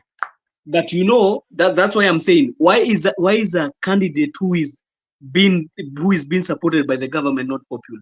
Because he's supposed to be popular. He has resources and everything. He I has the always, government with the governor. I always say that use data, use science. Don't just talk. Use science. Always, when you talk, use science. Where are you getting these numbers? Which numbers? I've asked you a simple question. Do you know the MP who is running under UDA? I asked you a simple question. I You know are not able to the answer guy me. who is running under UDA. I know he's called a Murioki Is who? somebody. No. He's not called that. UDA has a Try candidate again. called Murioki. No, try again. You don't even know him. Try He's again. not, he's not Leonard Murioki. No, try again. You don't even know him. That's why I'm saying you I will don't not know. try That's why beyond we that. don't know. I can tell you the name. No, Let me tell you the name right okay, now. tell me who is the candidate for UDA. Let me tell you right now. His name, let me tell you right now. It's here, even with me. The name is, who did you say? I told you Leonard Murioki. Wamudende. No, just say that yes, I know the candidate. Don't give me the last name. Give me the names that I've told you. Are they the right ones or the wrong ones? You said that I didn't know. Now Yeah, which his one do name is you? Leo. I don't know if it's Leonard. Me, I know the You people who have see, you Leo. don't even, you are in you know candidates and you don't even know the name. No, he's not called Leonard. He's called It's Leo. I called don't know if he's called Leonard or not Leonard. There's people who are called Leo. And his name that's is not why Morioki. you know His second name is not when Morioki, you so I argue cannot with say you know me, him. some I of know these him because I know him as Wamudende. I know him because I heard his name. I have is seen him. Even I've seen him doing campaigns because I his know him. his name That's why is I asked that. I his cannot ask a name question if I don't know the answer. How his can I ask a name is question if I don't know Leonard the answer? Murioki. That is his name. So the question is, the Mhm. question is, the problem is with this. You come and tell us we should use science. So in 2007, who had used the science to know ODM is going to have so many candidates of members of parliament? Which science was it being used? At that time, the science gani tulikuwa tunatumia kujua that ODM will become a predominant. Do you know why? Do you know why people employ people like Sinovet to do the statistics and things like that? Do you know why it happens? Yeah, Why? to know the level of holding you have within a certain region. Yeah. Do you know why they do those polls? Yeah, they do them to know. I've just Yeah, answered you. They do them to know the level yeah, of to politics gauge, that are there yeah, in the certain region. to gauge where you are. That is the science. You don't just say, Yes. "Hey, this candidate I have seen, I have heard. Hey, wahu jamaa yuko poa." Ukiulizwa hiyo So yuko poa what about umetoa wapi? DCP? What are the polls saying right now about DCP in Mount Kenya? What are the I- polls saying? In Because you're in supposed to in tell us about the polls. in in these polls that are in the polls that have been done hii ya Mbeere hii, the top candidate ni huyo wa DP, number 2 ni wa UDA, number 3 ni huyo unasema. That is what the polls are saying. So it is and I told you this race is between Ruto and Gachagua and DP. That is the it's a two horse race. Those are the people who are competing on a serious. Wachana na hao watu wa Kuria sijui kina nani. Hao wako huko chini. So candidate ni wa UDA na wa DP. Hao ndio wana compete. Me, I've So told you my statistics here. We are going to come back here. I've told you one thing. are You you? see I that have guy told for you that UDA will be number that's 3 a very in that close race. I'm race. telling That's you. a very close race. And maybe you will shut up when you are beaten in this race. No, And and you, I'm telling you, I am just telling I'm you telling that's you a for sure, very, brother Benson, very, we are very, here, and I'm that's a telling very, you, very close, the a UDA very close candidate will game. be number 3 in that race. UDA Who? candidate will be number 3 in that race. I'm telling you, you will Sawa come to sawa, see. We are with you. It's only 2 months. We'll wait wacha and see. tuone. Yeah, See, and you I've guys, told you another thing. I've prophesied for you. 2022, I refuse to see these things. I refuse them. Nilisema hapana, watu watavotia Uhuru. I refuse them. But what was in my heart knew. Watu wamekataa na Uhuru, but I refused. no, He was messed Uhuru, up. now Uhuru was messed the up. fact, Uhuru was messed up by UDA. That is Uhuru, one thing we should say. you know, Uhuru helped your argument because Uhuru did not campaign for Raila Odinga. He No, did not. not about campaigning, but he had endorsed him. It's not a must to go and campaign. He did not at all campaign So for you think Uhuru, Raila. if Uhuru could have campaigned for Raila Odinga, he could have won Mount Kenya There votes? could have been a big difference, a very, very big Brother, difference. brother, now that's why I say you don't understand totally, completely politics of Mount Kenya. Just leave them, brother. I Even agree. There's brother Danny nothing. was telling I you a support. comment there, you never read it. He told you just leave. If you don't know politics about that certain region, I have just told leave you. them completely. I'm telling you, brother. See, It's I it's out of your league. just a few minutes ago, you didn't even know the candidate. Hata hujui You know jina. this. You know the same Muzalendo is the one who came and told us that Mount Kenya followed leaders. You know he's the one who came and told us here in a show that That's Mount Mount Kenya Kenya. people follow leaders. When we were arguing with him another day here, he told me that Mount Kenya follow leaders, and they They say, don't. and I Mount Kenya clearly don't told follow you. anything. Mount Kenya ni ukiamka asubuhi unaambiwa pigia huyu mtu kura. There's nothing you follow. Nani anawaambiaga wapigie There is mtu kura? there is nothing special Nani about. I have anawaambiaga good wapige friends in kura? Mount Kenya, very, very close people. Even people we do Feel with closeness, business. brother. You Mimi have nakwambia, closeness. I am there. Your closeness, I'm there. unaona I'm Gatundu, here. my best friends are Kikuyus. And And me, I'm each telling and you, you every have time you closeness. see I'm this there. kind of argument, unaona hii You know, argument let me tell unaanza you, kupiga, you they might bring it. pretend, just pretend. It's okay, pretend. Just pretend it's not Pretend about happening. what? About Pretend is what? not happening. Pretend that DP is going to win the election for Mbere. Just pretend it, but you'll see it.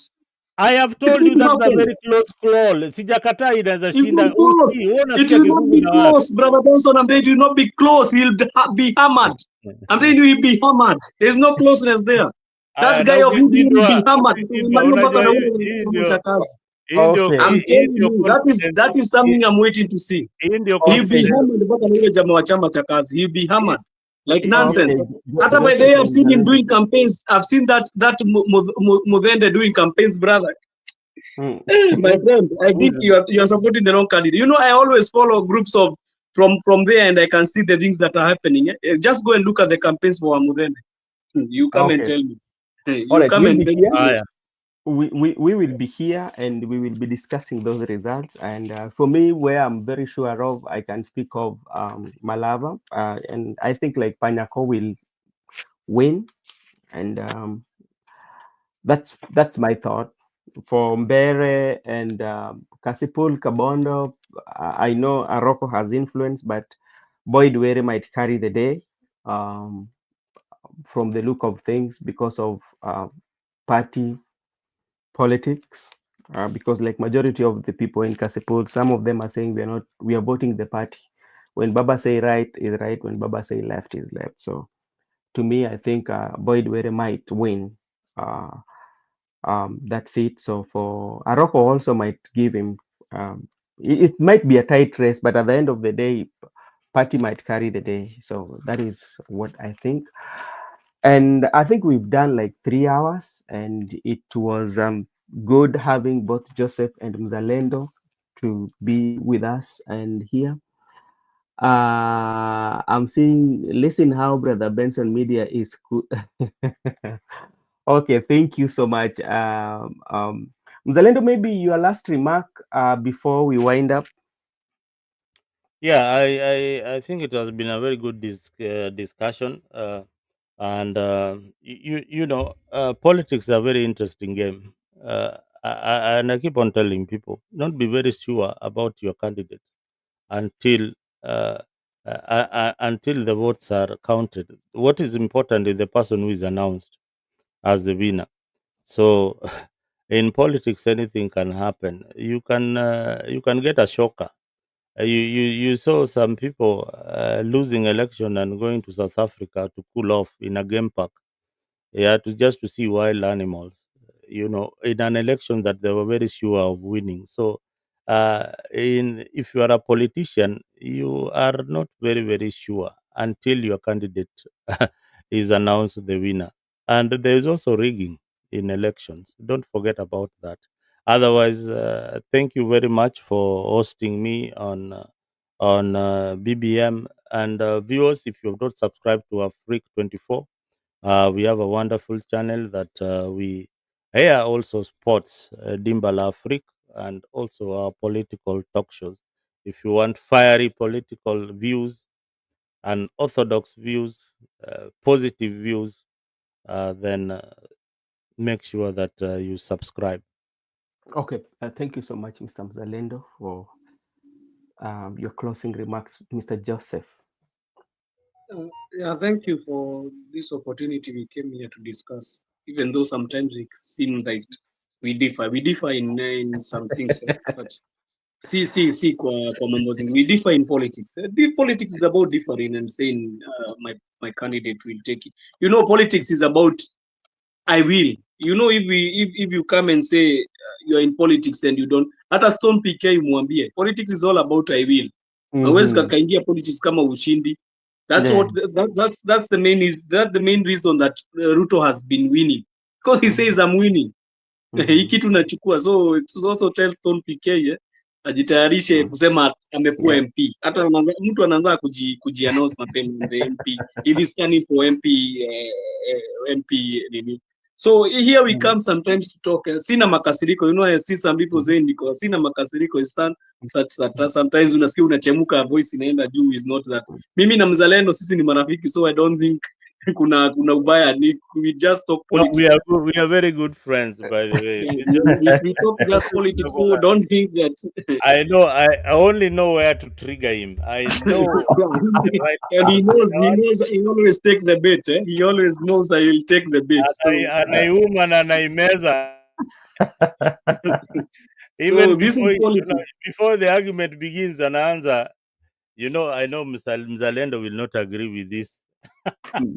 Yeah, and the problem is, that's why I saw in US. I was very, as we finished, I was very angry because somebody just came and started saying his views, that you got angry and shot a person. It's such disgusting. You cannot do such a thing. It's very disgusting because somebody is saying what he thinks. Unaona hiyo story, wacha tuongee. Unaona hiyo Yeah. story, usiangalie hivyo. Mm-hmm. When you have a podcast like this, you have to be very careful of what you say. Mm-hmm. Lazima kwa makini, because some people are radicalized with a very very simple sentiment. Hilo unasema hapa, ukisema kesho manzee, kesho tutafanya hivi na hivi, kitu mbaya ufanyie mtu kitu mbaya, ama ufanye tu onea.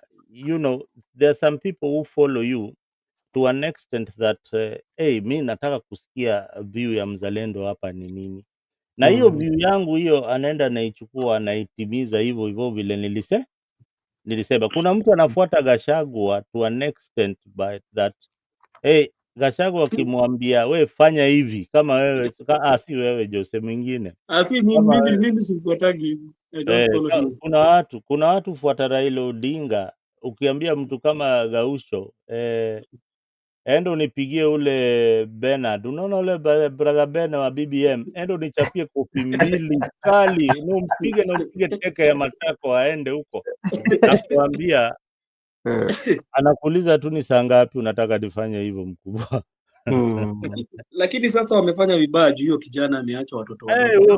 Huyo kijana alikuwa na maneno zingine, but still it does not warrant you to kill somebody. That is what I'm saying. Whether you support him or not, does not warrant you to kill a person. It's very wrong. It does not warrant you to kill somebody because of their views. These are just views. These are political views. You have your view, I have my view.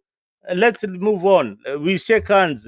If we win elections, I thought that hii inchi Republic, unaona, I've watched them swap like that. Republican anaingia Democrat anaingia, Republican anaingia na Democrat. Yani they keep on, kama hii election inakuja hii, unajua definitely Democrats wataingia, Republican wanatoka. Wakitoka hivi wanaanza kutusi wale wengine.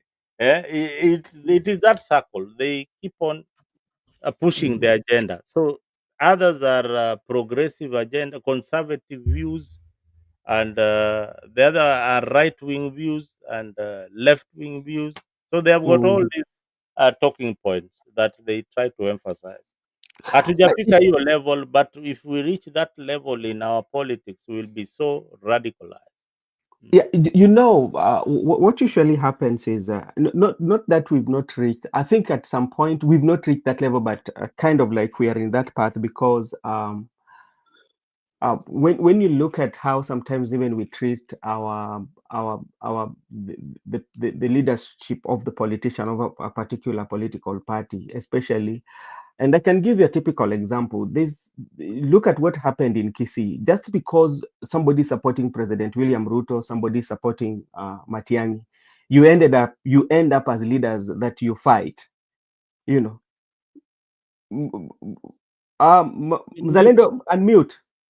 Mi nakwambia usiende mbali, follow up by election hii ya Kasipul. Yeah.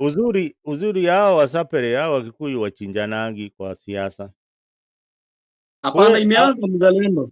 Imeanza kuwa watu wameanza Wakikuyu walikuwa napiga siasa yao ya ustaarabu, lakini wameanza Mzalendo saa hizi wameanza. Ninakwambia wamekuwa radicalized siku hizi. Wanachinjana. Wameanza wakichoma ma supermarket za watu. Ni wapi ungedhania supermarket za watu zingechoma? Hii wachana na hizo ni watu wamelipwa wafanye vitu kama hizo, wametoka nje. Mimi ile radicalization, unaona kama huko kwetu unapata kijana alitoka na mkono moja asubuhi, akirudi nyumbani ati hana mkono. Unajua uko na vitu kama hizo wewe Joseph, uko na hizo vitu kwenyu? Zetu hazijapita hiyo, unatoka na mkono mbili hivi Mzalendo. But that is dirty politics bwana, that is very Mzalendo. Na siasa ya MCA ati Mzalendo, unajua kuna saa zingine mimi nauliza swali, unapata kwamba kuna sehemu ambao labda watu wanashindana kisiasa, hao watu wote mnataka kuongoza, na hao watu ambao unataka kuongoza unaweka wanapigana na wanaumizana, wanauana. Sasa utaongoza nani? Hao si wanasiasa waangalie hivyo bwana. Na pia unajua saa zingine pia inafaa uulize mavijana. Unapata kwamba vijana, kwa sababu unapenda mwanasiasa, itabidi mpaka unapiga kijana ambao unamjua, mtu ambaye umesoma naye, mtu ambaye mmekula naye, mtu ambaye mnapitia shida moja tu hapo eneo pale mpo. Lakini so unajua saa zingine mimi nasema kwamba hata hao mavijana sana sana iko hii eneo asidhani. Unaona kenye kinatokea kule kaunti yetu ya Migori, unaona venye vijana wanachinjana. Wewe unasema yes, mimi naambia huyu jamaa huko kwetu bana, hati hiyo sio siasa, hiyo ni masaka. Unaingia kwa siasa ati the dominant party is ODM. Maana ina masaka watu mbaya sana. And unapata kwamba hata wanasiasa hao wenyewe ni kama wanafurahia ukiona kama kuna hao mavikundi wa vijana wakikuja, kwa sababu inakuwa ni kwamba mkifika mahali ambapo mtapatikana na nataka kuangalia what I want to look at the burial of Dalmas Otieno. I don't know how it will happen. Sasa unaona hiyo burial ya Dalmas kutakuwa na siasa, but you see now Dalmas broke ranks with ODM, but sasa wataanza kusema vile Dalmas alikuwa mtu mzuri. Haki ya Mungu, are they in politics? And I think I was saying the other day that this was one of the wisest people that I have. But manze, Mr. BBM, if you wanted to know a Luo who is intelligent, that man, hebu ende uangalie madebate zake. That guy was just beyond his time, unajua. Let me tell you. Nasemaga hivi brother Benson, the good people who are supposed to lead us, they did not lead us.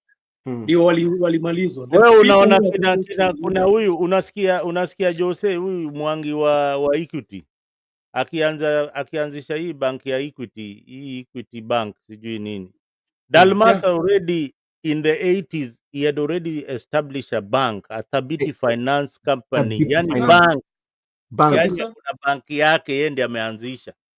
Na utapata at that time alikuwa anasumbuliwa na serikali ile iko into power. Sina You moyo can't walikuwa judge watu that. wanachukua maloni wakachukua maloni ikaanguka. But So Na ilisaidia I think watu, we had good ilisaidia leaders, but community. That mzee really helped the community. I Now think we Kenya is not where don't it have was such supposed to leaders be. anymore. Yeah, if we don't. We the leaders who are like that, they are all gone, and most of them they were taken by this system we call system, and it's There very was a unfortunate time, that let me give you a they got story. all There those was a time I leaders. was in Kiambu town. I was doing a feature there in Kiambu. Uh, I was talking to dairy farmers in Kiambu. Now there's this Kikuyu man mwenye, if you are listening, man, I salute you. Alikuwa amefungua a cooperative company ya kupatia wamama loan. Ilikuwa inaitwa Podep in Kiambu. Podep. I remember the name. I used to do advertisement for them and things like that. Ilikuwa inaitwa Podep. So Podep, this guy ajaenda shule Ben. He does not even know how to speak English. But he has employed people who are learned, accountants who run the business. But he had the idea of what he wants to do. He supported farmers with dairy cows and a nani. This guy, I have forgotten his real name, but I think yuko mahali ama kama yuko ameendelea sana. Okay, so when you talk of Otieno Dalmas, ask somebody from Rongo, especially the people of Sakwa. I think he's the person who came with the idea of doing dairy farming. You know, during like around Sakwa era, like you will get somebody has like two dairies, you know, and people used to do it, especially people of Sakwa.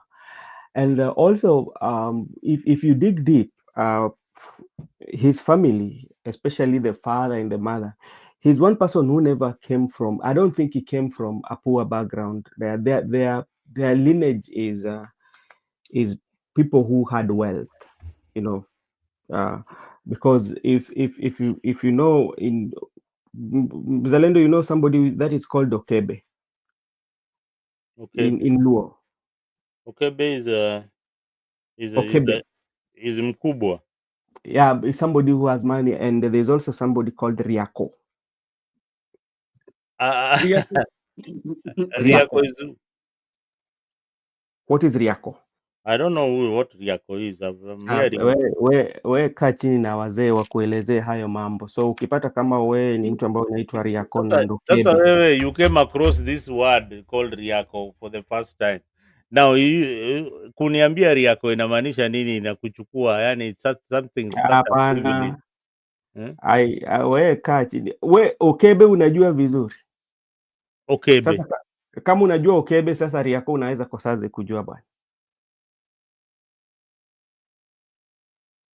Yeah. Gypsy Corner, this guy was a great guy. Yani a very humble leader. And during his time, I can talk so much about Dalmas because then I used to be in the transport business. Na hawa jamaa wa hiyo area walikuwa wanapatiwa malon za matatu nani So Dalmas did a wonderful job. Wewe ulikuwa umpanda hizo matatu zile za kina Dalmas? Zilikuwa na zinaitwaje? No, they were Peugeot 504s. Sidhani. Na they were these Peugeot 504 pickup zimekonvertiwa tu matatu. Hizo ndio zilikuwa zinaenda huko kwenyu huko Migori.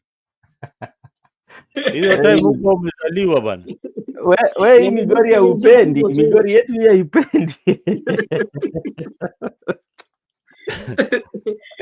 Hizo viti watu wanakaa wakiangaliana hivi. Inaitwa touch me ama see me. Hapa ilikuwa matchbox. No, watu wanaangaliana hivi, si Watu walikuwa yani wanaangaliana hivi kwa hivi, au mnaangaliana zikumbuke. hivi. And there were too many after Peugeot 504 kulikuja ingine ilikuwa inaitwa ni Datsun ama ilikuwa inaitwa, there is another pickup that came ilikuja with the same muundo. Sasa huo unajua jamaa anaitwa Owino Likoa. Likoa nimesikia story yake. Basi wewe kijana mdogo sana, tukiongea na wewe mambo ya siasa wewe bana. Umesikia tu mambo ya Likoa bana, wewe ni mdogo kaka. Likoa si alikuwa Kaka, Migori. Kaka wewe ni mdogo. Sasa wacha nikwambie. Sasa hapo kwa siasa ya Migori ulikuwa na jamaa alikuwa anaitwa Gor Misiani. Ati Gor Misiani. Yaani zitakosaje kuwajua kama wewe hujui Likoa wewe? Sasa unaona sasa Gor Misiani. Gor Misiani sasa huyo ni ndugu ya babangu. Alafu tena unakuja hapo utapata mtu alikuwa anaitwa Okoth Aramena amekuja juzi, alikuwa councillor.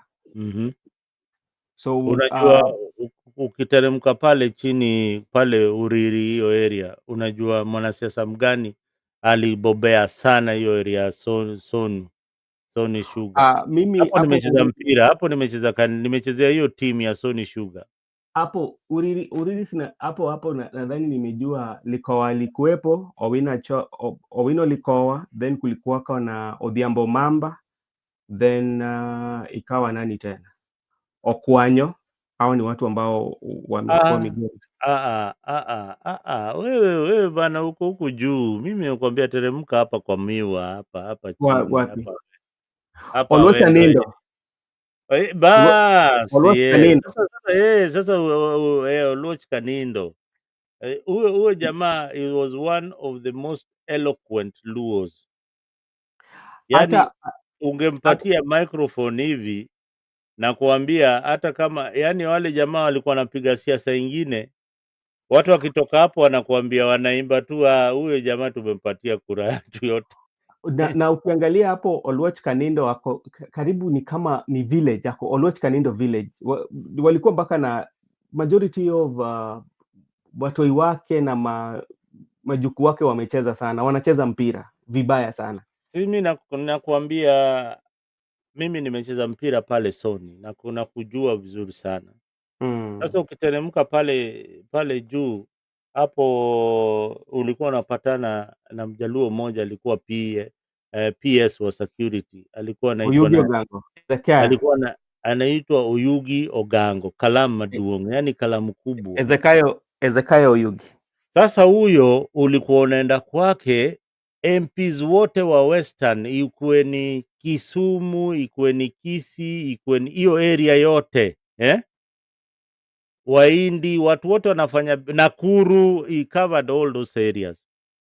Sasa on a weekend, Oyugi used to land on a plane, land na ndege pale Kabunde Airport, ilikuwa ni yake. Akishashuka pale anakimbizwa pale kwake. Alikuwa na kwake kulikuwa na kanisa mbili amejengea mabibi zake, moja wa Catholic, moja wa SDA, amejengea makanisa kwake kwa boma. Na kuna waumini wanakuja hapo kwa boma yake, alikuwa na boma. Now this guy, asubuhi ukienda kwake Saturday ama Sunday, ndio watu walikuwa nakuja kumuona, unapata hao kina Mdavadi watu wanampigia magoti. Hata Mdavadi. Huyu jamaa was so powerful.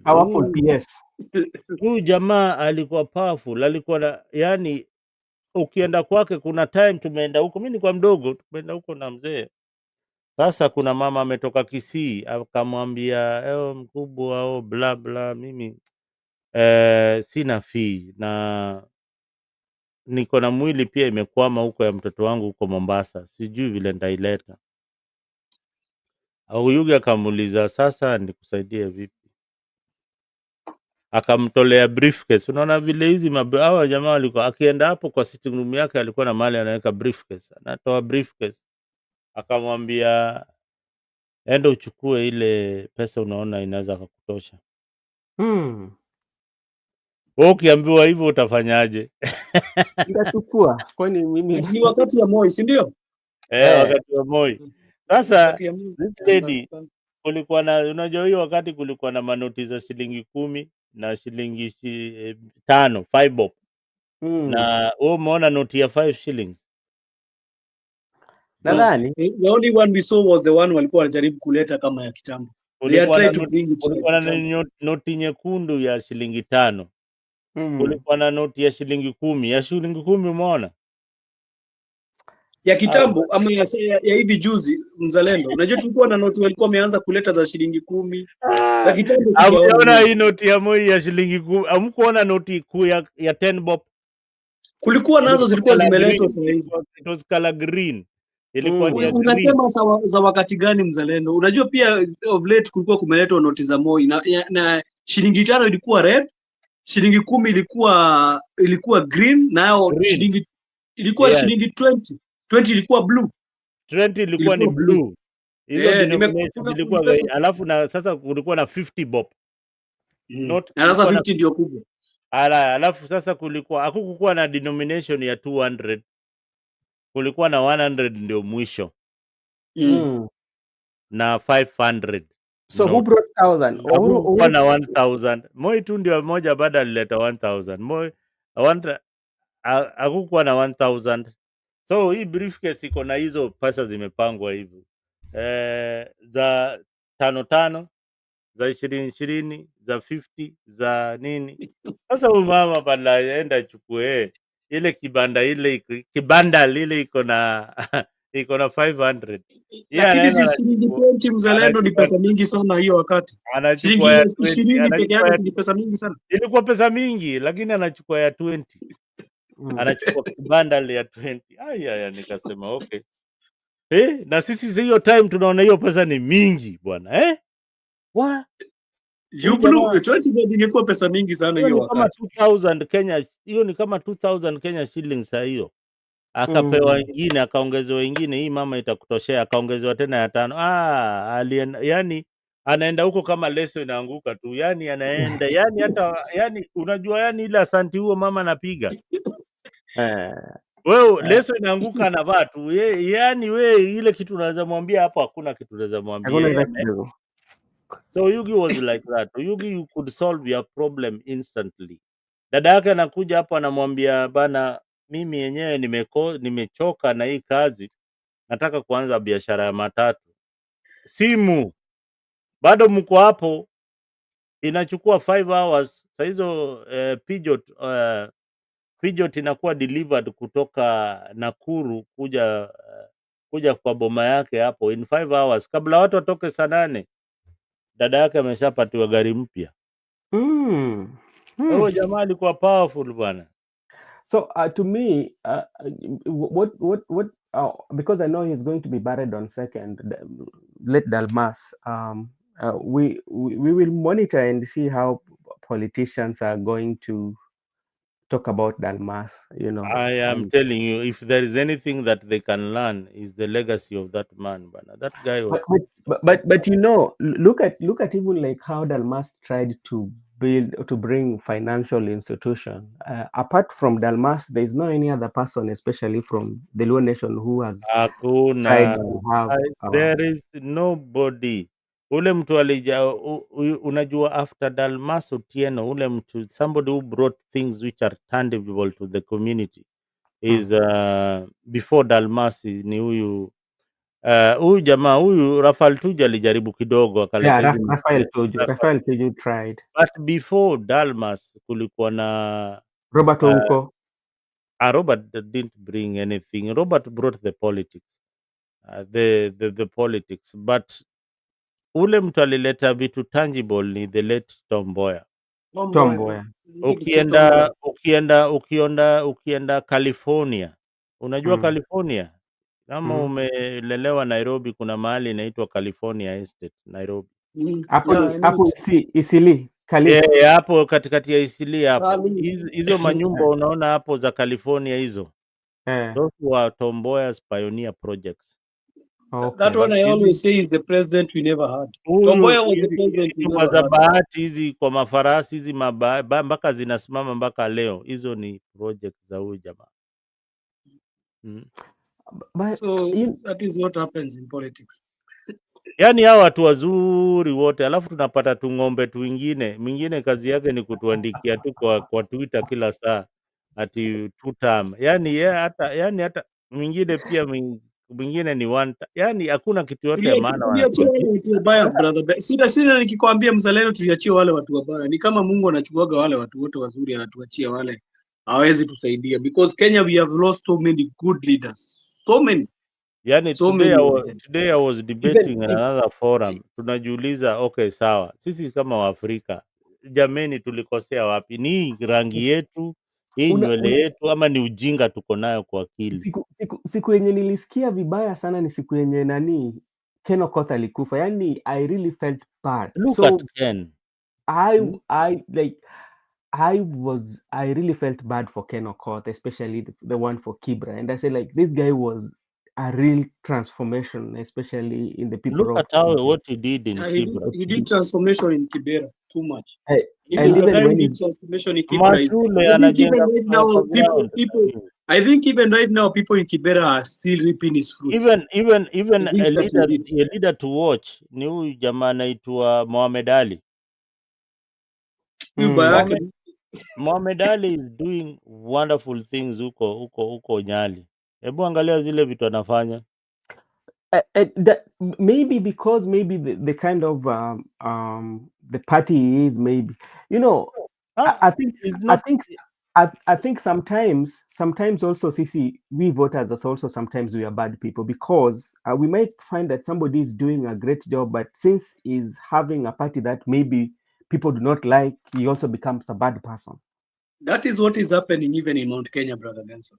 Hmm? People don't vote because of Mount Kenya bwana, we angalia Wamuchomba zile vitu anafanya bwana. Wewe unasema nini? Mount Kenya, they are good leaders. Anasema Look at people a don't leader in like Mount Kenya, people don't vote because of ideas. Nini Nyoro. Nini Nyoro is doing some wonderful job. I'm not saying there is no people who are doing good, but ukiangalia some of them, people some of voted them. because of emotions, Hmm? and that is the problem. Because Hata you see, like, for example, huyu Ichungwa watu wanamchukia. Ichungwa amefanya kazi. nakwambia hata Ishongwa utapata, you see, like the likes of Lee Kinyanjui. Lee Kinyanjui was transforming Nakuru. Look at But what did they do? Lee Kinyanjui. Those are, What did they do? you know, those are servant leaders. Yani wale nile, yani huyu That's why jamaa. I'm telling you, what about Kenya?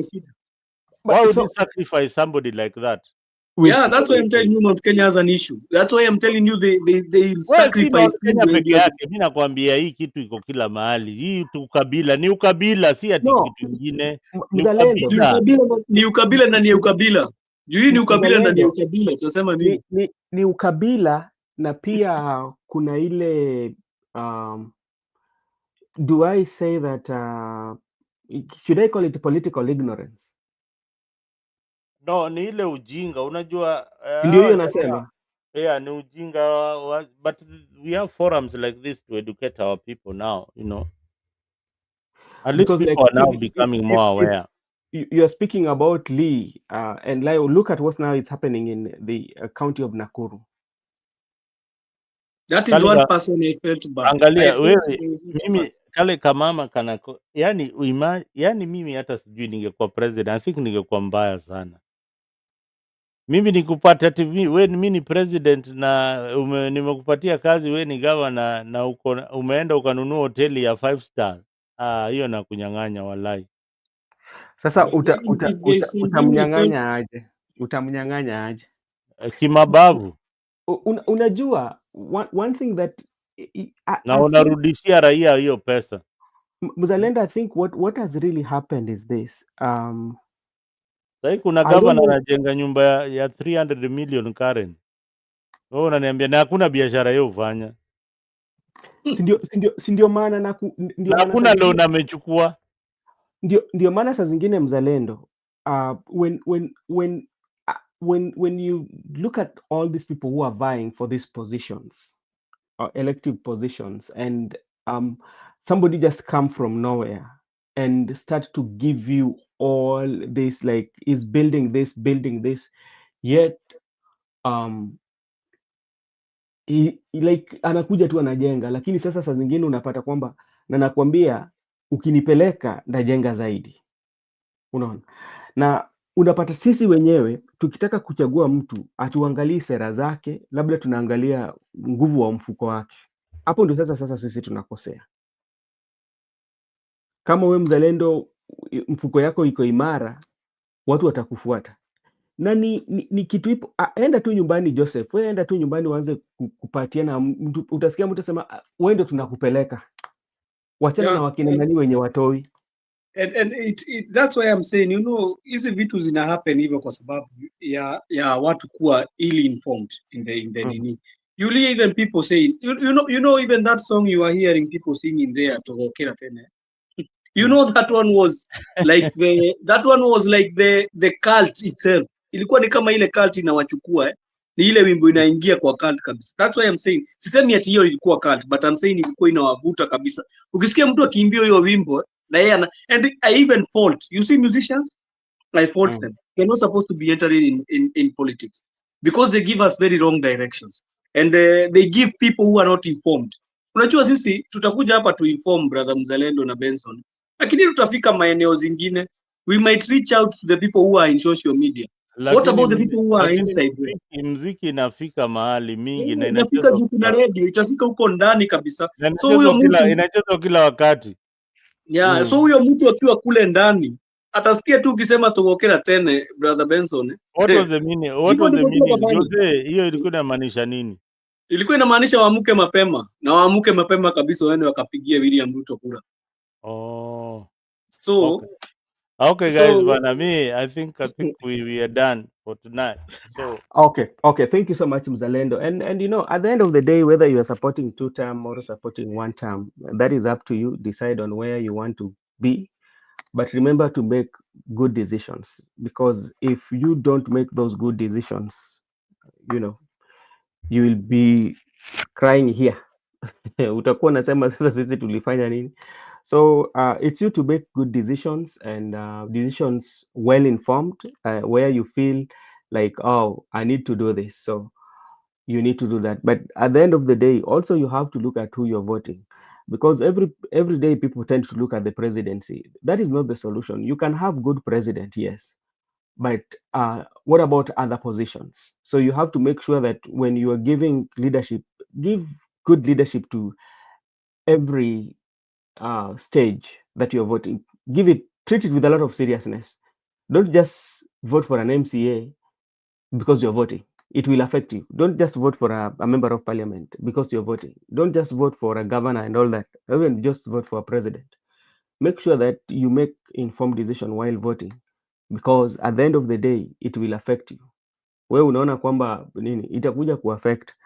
Yeah, so hata kama unataka kuvote 2-term, vote 1-term, but at the end of the day, make sure in your 2-term voting you vote wisely. Make sure in your 1-term voting you vote wisely. Sasa ndio usikuje kupiga kelele hivi na hivi. Unaona? Mimi ndio hiyo kitu ambayo mimi naweza sema. Sawa sawa Mr. Joseph? Yeah, na mimi miaka pia imeenda watu waseme mimi ni young. Miaka imeenda bwana. Fourth floor bwana. Ingia fourth floor bwana. Mtu aseme miaka hizi.